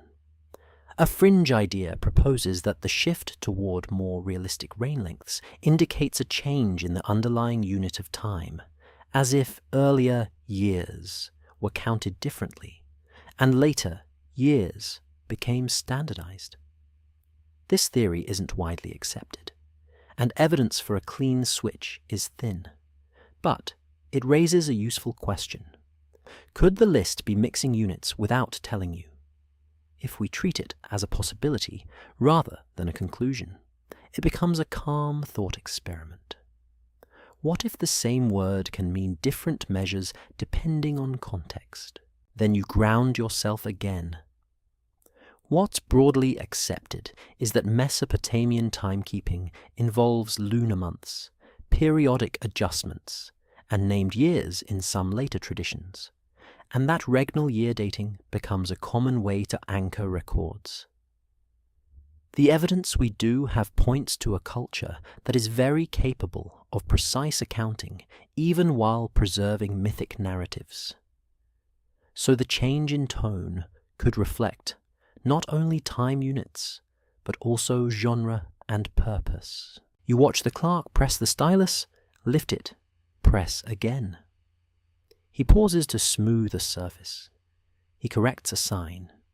He continues. This is where you feel how time becomes a tool of responsibility. If a canal collapses during a king's reign, it is his reign that frames the memory. If a temple expansion is completed, it is remembered as happening under a certain ruler. Time becomes political, but also practical. Historians still argue whether the more grounded portions of king lists reflect direct historical memory, later compilation from multiple sources, or a blend where some dynasties are clearer than others. You let that debate settle into your breathing. It is not a sharp debate tonight. It is a pillow debate. Now you step outside and walk through a market that has not fully gone to sleep. A few stalls remain open. The smells are comforting. Roasted grain, dates, a hint of bee. Someone laughs quietly. Someone bargains in a tone that suggests they have been bargaining since the beginning of time and will continue bargaining until the end. Most historians agree that trade networks connect Mesopotamian cities, and the evidence we do have points to goods moving along rivers and routes, carrying not only materials, but ideas and standards. This is where another new development appears. When cities trade and interact, they influence each other's record-keeping. A careful reading might suggest that increased intercity contact encourages shared conventions, including how time is recorded. If you want contracts to make sense across regions, you need a time reference everyone recognizes. That pressure could push toward more standardized regnal counting. Your first light joke arrives here. You imagine two merchants arguing about delivery dates, and one says, "I'll pay you in the 37th year of whoever." And the other says, "Please, just give me a day of the month. I beg you." You smile softly. Now you notice a public notice being read aloud by an official. People listen. The official speaks with the calm confidence of someone who believes the words on clay are stronger than the opinions in the crowd. This is not a modern bulletin board, but it is a similar function. Public communication anchored in recorded authority. One interpretation is that as public life becomes more document-based, the cultural value of precise time references increases. That could support the idea that later reign lengths in the king list feel tighter because the society around them demands tighter records. Now the cinematic what-if drifts in, slow and gentle. What if you could stand in this market and feel time tighten, not as a loss of wonder, but as a gain of reliability? What if mythic time is like a wide river, and bureaucratic time is like a canal? Controlled, directed, useful? If we treat it as a possibility, rather than a conclusion, it becomes a soothing metaphor. You do not have to choose one. Both are water, just shaped differently. Your second light joke arrives, very soft. You realize the canal is basically ancient scheduling, and it is just as moody as your calendar app. You walk toward a temple precinct where a few lamps still glow. A priest passes with a bowl, murmuring a chant. The chant is quiet, repetitive, designed to keep the world in order. You can feel the overlap of sacred and administrative time. Festivals happen on a schedule. Offerings happen on a schedule. but the schedule is also wrapped in meaning. Historians still argue whether the shift toward more human reign lengths reflects changes in political organization, scribal practice, or simply the point at which independent evidence becomes thicker. Now you step into a courtyard and sit on a low step. The night air is cooler. The sounds of the city soften. You look up at the stars and imagine the slow turning of the sky. Time out there is cosmic, indifferent. Time down here is negotiated, recorded, adjusted, remembered.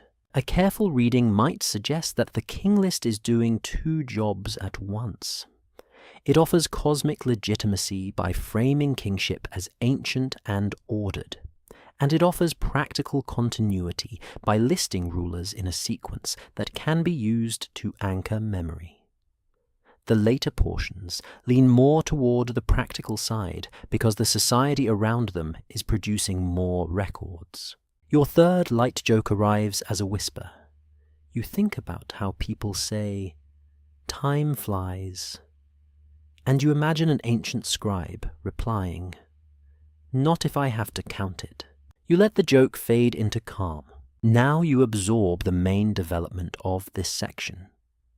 The feeling that time is recorded differently may reflect the growth of administration, trade, and shared standards. As urban life becomes more document-heavy, time references become more functional, and reign lengths become more human in tone. The mystery remains, because the list is still a curated narrative, and its earlier spans still float in the mist. But this section gives you a new lens. Time can change because society's needs change. You rest your hands on your knees. You breathe slowly. The stars continue their quiet work.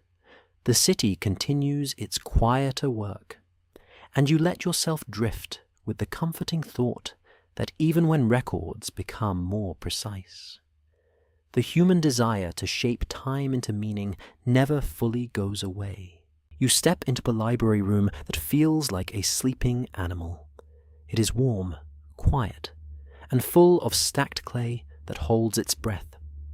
Shelves made of wood and mud brick line the walls, and on them sit tablets arranged in bundles. Some are wrapped. Some are tied with fiber. Some are simply placed in neat rows, like loaves cooling after baking. The air smells like dust, dried clay, and a faint sweetness that might be resin used to protect fragile things. A scribe is here, older than the trainees, with a posture that suggests long hours of careful work. He is not writing quickly. He is comparing. He sets one tablet down, picks another up, squints, and then makes a small, deliberate mark. This is the world of copies. Most historians agree that ancient texts often survive in multiple versions, and that scribes copy, adapt, and sometimes harmonize material across generations. The evidence we do have points to variations between manuscripts of many Mesopotamian compositions, including King List traditions. That variation is not a flaw, it is a clue. It tells you these texts lived in human hands. Now you focus on the most quietly thrilling new development: contradictions. The King List does not exist as one single fixed document in every place and time. One interpretation is that different cities and scribal schools preserve slightly different sequences, slightly different reign lengths, and slightly different emphases, reflecting local pride and local memory. This is suggestive, not conclusive, but it fits what we know about how texts travel. They pick up fingerprints. You watch the scribe trace a line on one tablet, then glance to another. He pauses at a name. His brow tightens, then relaxes. It is a tiny drama, but it matters. A single wedge can change a number. A single number can reshape a reign. A single reign can shift the weight of a dynasty. You can feel how fragile certainty is when it depends on a small impression in clay. Historians still argue whether the differences between King List versions reflect deliberate political editing, innocent scribal error, regional tradition, or a mixture that changes from line to line. That debate makes the room feel alive. Now you let the idea of local agendas settle in, but gently, without turning it into a thriller. Most historians agree that Mesopotamian cities have strong identities, and that rulers often emphasize their city's importance. The evidence we do have points to texts being used to support prestige, and a king list is the perfect prestige tool because it makes your city look ancient and central. If your city can claim that kingship belonged to you early, it raises your status. If your city can claim a long and orderly line, it makes rivals look like latecomers. One interpretation is that this is why copies might differ. A scribe in one city might preserve a version that favors local tradition. A scribe in another city might preserve a version that favors theirs. Over time, the differences become part of the landscape, like dialects in speech. Now the mystery angle slides in, safely framed. A popular rumor claims that some versions were altered to erase embarrassing rulers or to patch over disputed successions. This theory isn't widely accepted in a sweeping sense, and evidence is often too thin to make strong accusations. But it raises a calm question. How often does official memory tidy away discomfort? If we treat it as a possibility rather than a conclusion, it becomes a gentle lens, not paranoia, just awareness. You stand near a shelf and look at labels scratched into a clay tag. The labels are simple. They do not announce drama. They announce categories. And that reminds you of something important. A list is always a choice. Choosing is the beginning of interpretation. Your first light joke arrives in a whisper. You imagine the scribe as the original editor, quietly thinking, "This version flows better." Now you watch him copy. He reads a line, then writes it. He reads again, then writes again. This is slow work. And slow work has its own kind of honesty. A scribe who copies carefully wants consistency. But consistency can be achieved by smoothing differences. If one source says a reign was one length and another says a different length, a scribe might choose the number that fits a pattern, or the number that aligns with a favored tradition. That is not necessarily deception. It can be a form of harmonization, a desire for coherence. A careful reading might suggest that the very act of compiling a king list encourages this. Lists do not like messy overlaps. Lists like clean sequences. So the more a text is copied and used, the more pressure there is to make it tidy. That pressure could raise the possibility that some reign lengths are products of tidying rather than direct memory. Now you step into a small alcove where practice tablets sit. On one, a student has copied a line and then corrected it, leaving both versions visible. It is a small gift to you. It shows the copying process in motion. It shows that even in training, variation exists. Most historians agree that scribal schools teach standard signs and formats, and the evidence we do have points to copying as both education and preservation. That means errors can become tradition, and tradition can look like intention. A wedge placed slightly wrong can become a new standard if enough people accept it. Historians still argue whether some repeating numerical patterns in king lists are intentional symbolic structures or the accidental result of copying conventions that favored round totals. Now the cinematic what-if arrives, soft as dust motes in lamplight. What if each version of the king list is like a slightly different clock, each one ticking according to the pride and needs of its city? Not a lie, not a secret code, but a local rhythm. If we treat it as a possibility rather than a conclusion, it becomes a soothing image. Many clocks, one night sky, your second light joke arrives. You think about how even modern recipes have multiple versions, and nobody calls it a conspiracy. They just call it my grandmother's way. Ancient king lists might be like that, except the ingredients are kings, and the spice is legitimacy. You smile and let your shoulders drop. Now you notice something else in the library room. The silence is not empty. It is full of implied voices. Every tablet is a voice trying to be heard across time.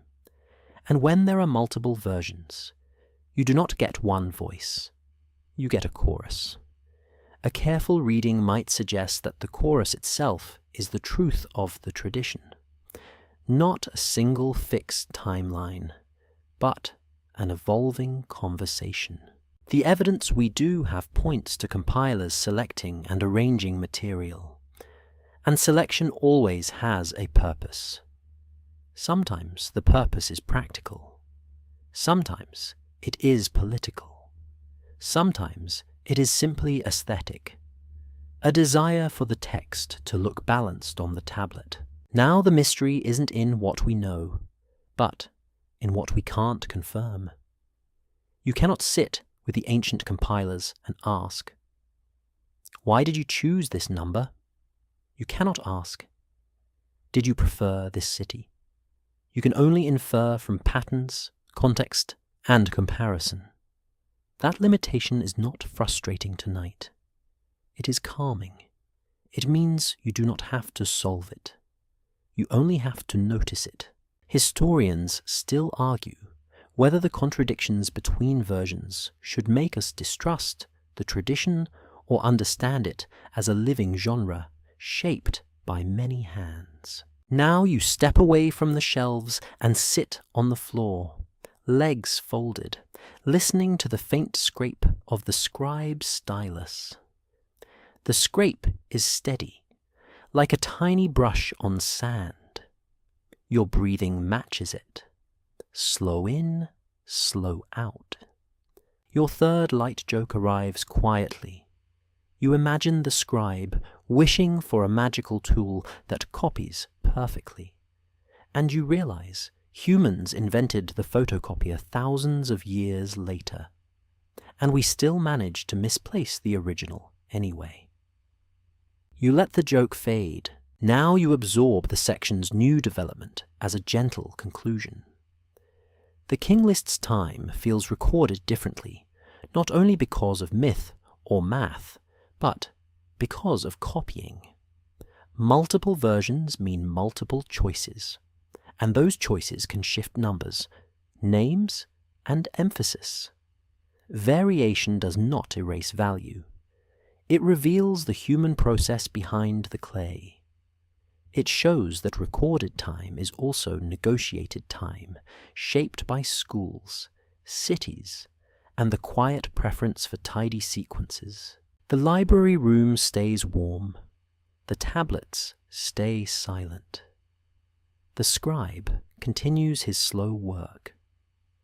And you drift with the soothing thought that even contradictions can be peaceful when you stop demanding a single perfect line and allow the past to speak in many softly different voices.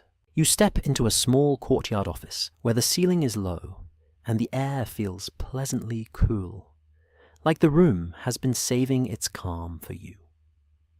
A clerk sits by an oil lamp with a stack of fresh clay tablets. The lamp's light is not bright. It is a soft circle, and everything outside it looks gentle and blurry, like the room is already halfway asleep. On the wall hangs a simple string with knots, and near it sits a wooden peg with a few small tags. Nothing here looks magical. It looks practical. This is where time is turned into paperwork. Most historians agree that Mesopotamian societies track time with lunar months, and that calendars require periodic adjustments to keep months aligned with seasons.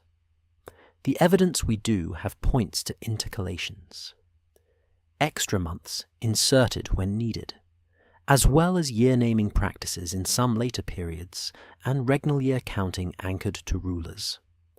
That is mainstream ground. And it matters tonight because it shows you that time recorded differently is not just a poetic idea. It can be a calendar problem. You watch the clerk press the stylus into clay and form a sign that marks a month.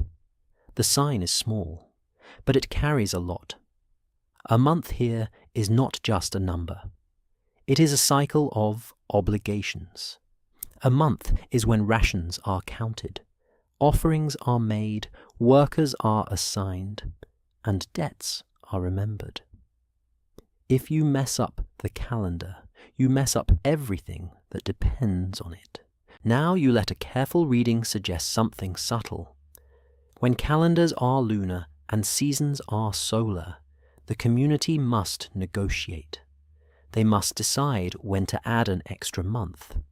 They must agree on the timing of festivals. They must keep agricultural cycles in mind. That means timekeeping is partly astronomy and partly social consensus. One interpretation is that this negotiation can make recorded time feel flexible, even if everyone agrees to treat it as official once decisions are made. That interpretation may help explain why ancient texts can feel unfamiliar to modern readers. You expect a year to be uniform. They expect a year to be managed. Historians still argue whether the most important driver of Mesopotamian calendar practice is astronomical observation, administrative convenience, religious tradition, or a blend that shifts depending on place and era. You breathe out slowly.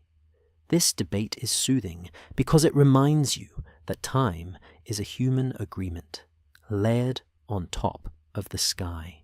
Now you watch the clerk write a date. It is not written like your dates. It might be month X, day Y, but it could also be the year the king did something, a named year that anchors memory to an event. The evidence we do have points to year names being used in certain periods, where a year is labelled after a notable action or dedication. That makes time feel like story. Instead of 2026, you get the year the temple gate was built, which is honestly a better vibe than most modern years. One interpretation is that this story-based dating shapes how people experience time. A year becomes a narrative container. It holds an event. It makes the calendar feel personal and political. And then the cinematic what-if drifts in. What if your own life would feel calmer if you named your years by gentle achievements instead of numbers? Like the year you finally drank enough water. Your first light joke arrives right there, because it is true. You imagine a tablet that says, the year you remembered to stretch, and it feels like a luxury. Now you notice another detail. The clerk occasionally pauses and looks at a separate tablet, a reference tablet. This is where you see regnal year counting in action. A king's reign becomes a framework. Year 5 of the king. Year 12 of the king. That system is simple in concept, but it relies on everyone agreeing when the count begins, and on records being kept consistently. A careful reading might suggest that this is why a king list matters. It provides a sequence that helps anchor regnal dating. If you know the order of kings and the length of reigns, you can place events in a rough frame. But if reign lengths are symbolic or curated, then the frame can wobble. That wobble is not a disaster. It is a reminder that calendars are tools, not sacred physics. Now the mystery angle appears, clearly labelled and gentle.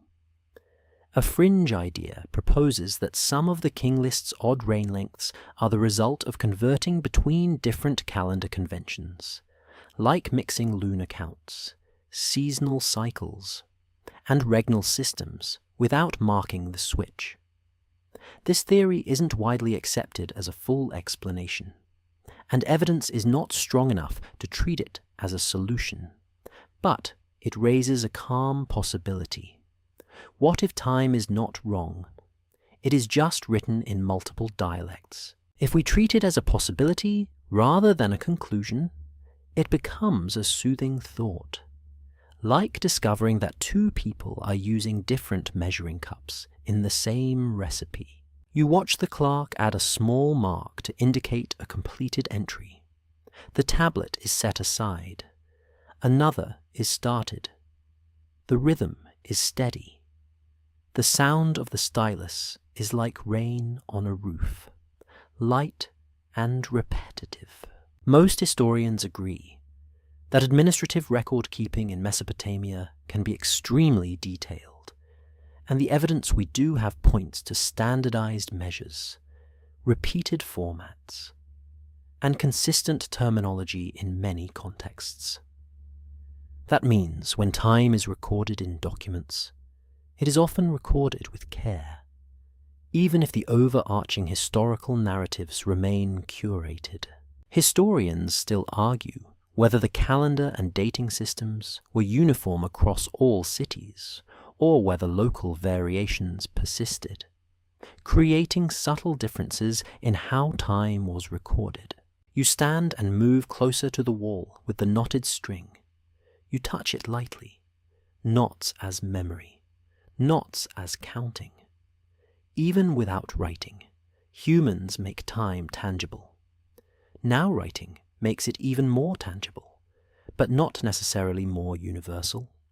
Writing freezes local conventions in clay. Now you let the cinematic what if float in again, soft as lamp smoke.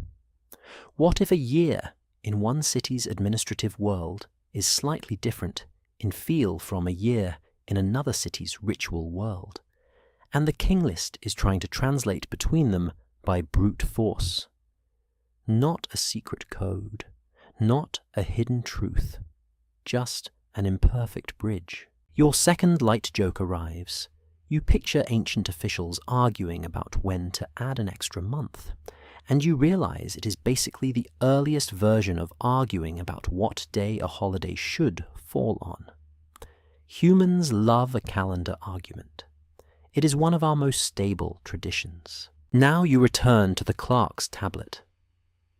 He writes the king's name as part of the date reference. The king's name becomes a timestamp.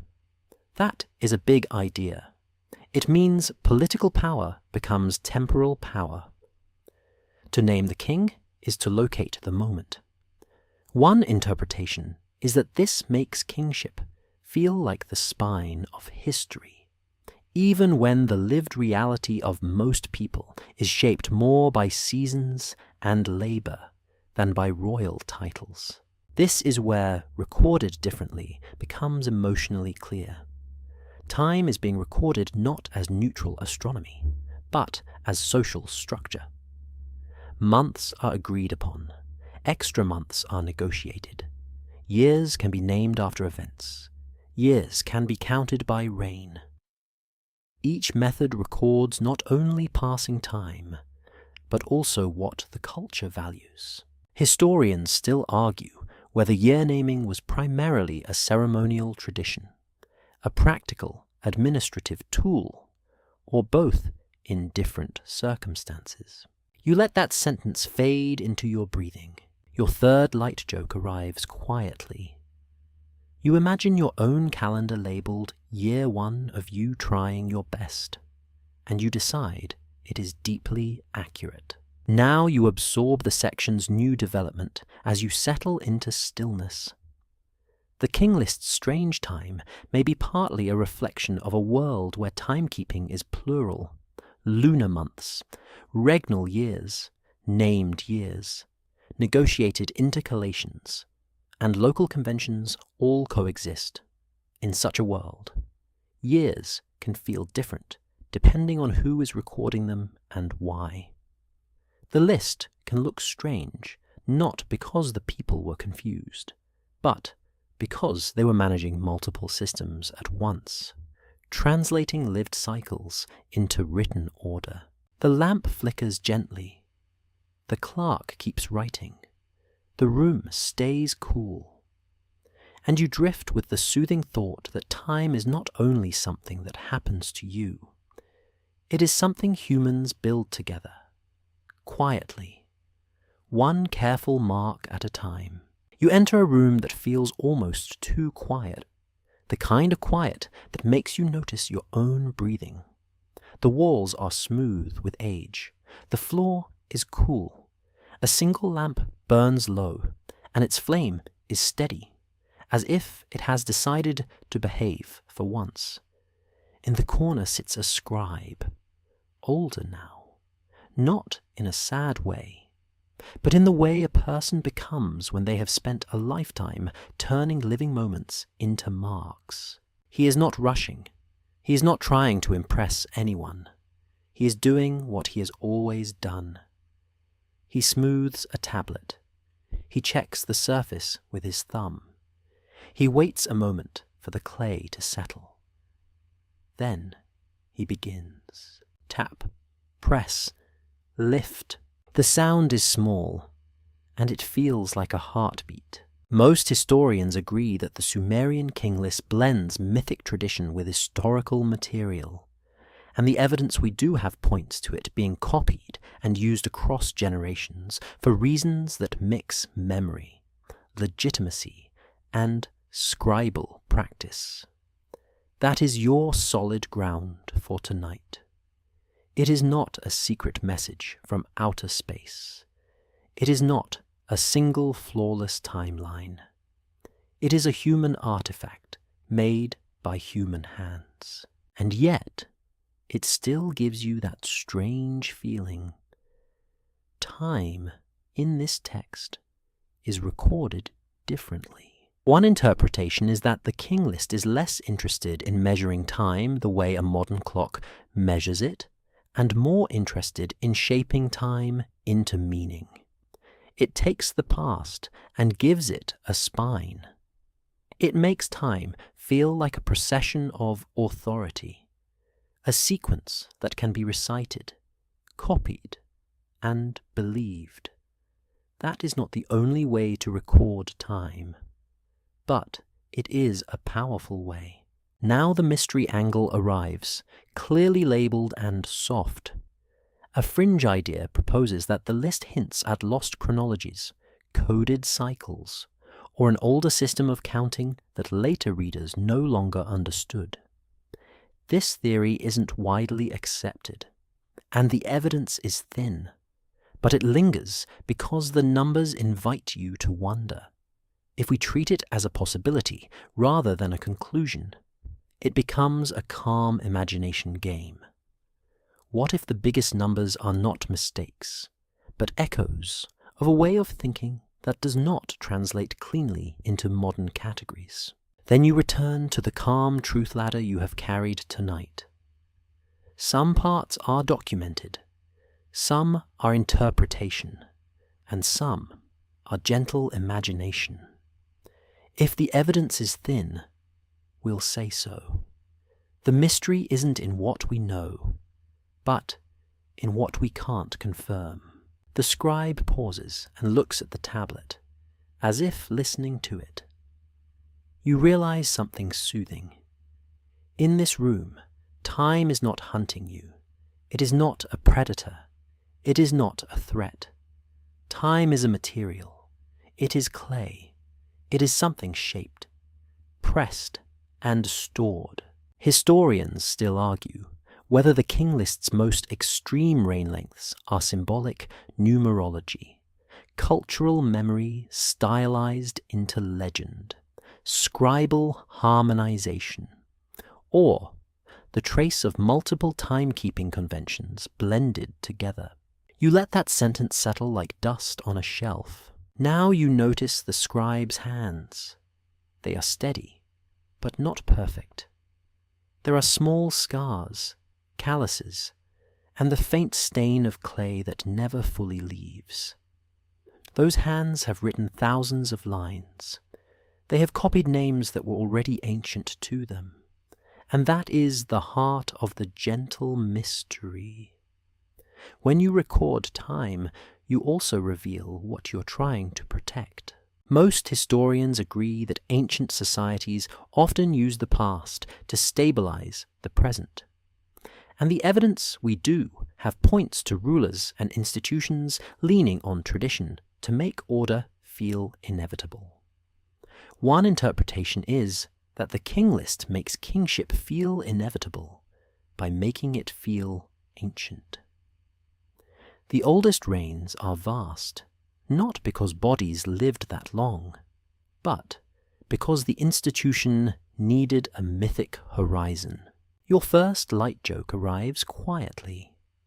You imagine the scribe as the original terms and conditions writer, burying the most confusing parts in very large numbers so nobody asks follow-up questions. You smile, then breathe slowly.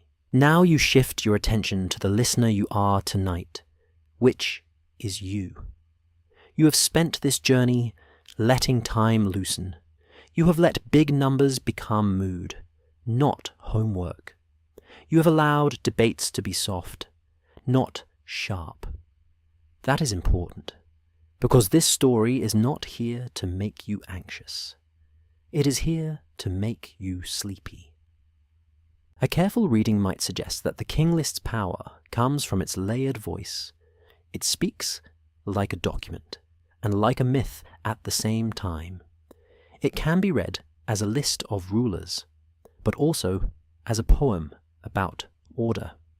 It tells you that kingship moves, that eras shift, that the world can be divided into meaningful segments.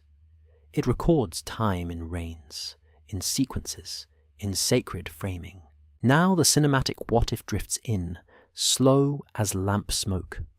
What if the real secret is not hidden kings or coded messages, but the way your brain responds to the rhythm of listing? Name, number, city. Name, number, city. What if the list is designed to soothe authority into the mind, the way a lullaby soothes sleep into the body? If we treat it as a possibility, rather than a conclusion, it becomes a gentle insight. Sometimes the form of a text matters as much as the content. Your second light joke arrives. You imagine a lullaby written by a bureaucrat, and it is just someone whispering, "Approved, approved, approved," until everyone falls asleep. The scribe sets down the stylus and rubs his eyes. The lamp flickers once. Outside. The city is quieter now. The night feels thick, like velvet draped over rooftops. You can hear a faint sound of water somewhere, a soft, steady movement, as if the world is breathing. Now you take one last careful step on the truth ladder. Documented anchors tell you that the King List is real, that Mesopotamian scribes wrote and copied texts, that cities rose and competed, that calendars were managed with lunar months and adjustments. Interpreted possibilities suggest why numbers might be symbolic, why copying might shape totals, why political legitimacy might prefer tidy sequences. Imagined mood lets you sit beside a lamp and feel the weight of time in clay without demanding a final answer. This is suggestive, not conclusive. And that is okay. Historians still argue whether the list should be treated as primarily historical chronology, primarily ideological literature, or a hybrid genre that changes depending on which lines you focus on. You let the argument drift away like smoke. Your third light joke arrives softly. You imagine waking up tomorrow and trying to explain all this. And you realize you will probably say, ancient time is complicated, which is also true of your own schedule. Now the wind down begins, and it is slow and gentle. You stay in the room with the scribe, but the edges blur. The lamp's circle of light becomes softer, wider, less defined. The tablet on the mat looks like a small sleeping stone. The marks on it are quiet. They are not demanding that you solve them. They are simply there, holding a record of how humans once tried to arrange the past into something that felt orderly. You breathe in, slow and deep, and you imagine the inhale as gathering scattered thoughts, like picking up dropped grains one by one. You breathe out, slow and long, and you imagine the exhale as smoothing clay, making it flat and calm again. Tap, press, lift, tap, press, lift. The rhythm is not urgent. It is a gentle metronome that does not care about minutes. In your mind, the city outside is still, not dead, not empty, just resting. A canal trickles softly. A palm leaf brushes another palm leaf. Somewhere, a dog turns in a circle and finally decides the spot is good enough. The night air cools and settles. The stars keep their slow positions, patient and indifferent, while human time, recorded in lists and calendars and names, becomes a warm little story inside the larger darkness. You let the mystery stay a mystery, because it is safer that way. Not frustrating, just open. The numbers can be symbolic, the divisions can be narrative, the calendars can be negotiated, the copies can vary. You do not need one hidden truth. You only need the calm understanding that the past is layered, and layers can be beautiful. Your eyelids feel heavier, your jaw unclenches, your shoulders drop. The scribe's hand, in your imagination, sets the stylus down for the last time tonight. The clay dries quietly. The lamp's flame lowers. The room becomes softer and softer until even the idea of counting feels far away. And in that soft quiet, you carry one final thought like a feather on your palm. Time can be recorded in many ways. In numbers, in names, in stories, in the way your breathing slows when you feel safe. Now you let the feather go. End of script. Sweet dreams.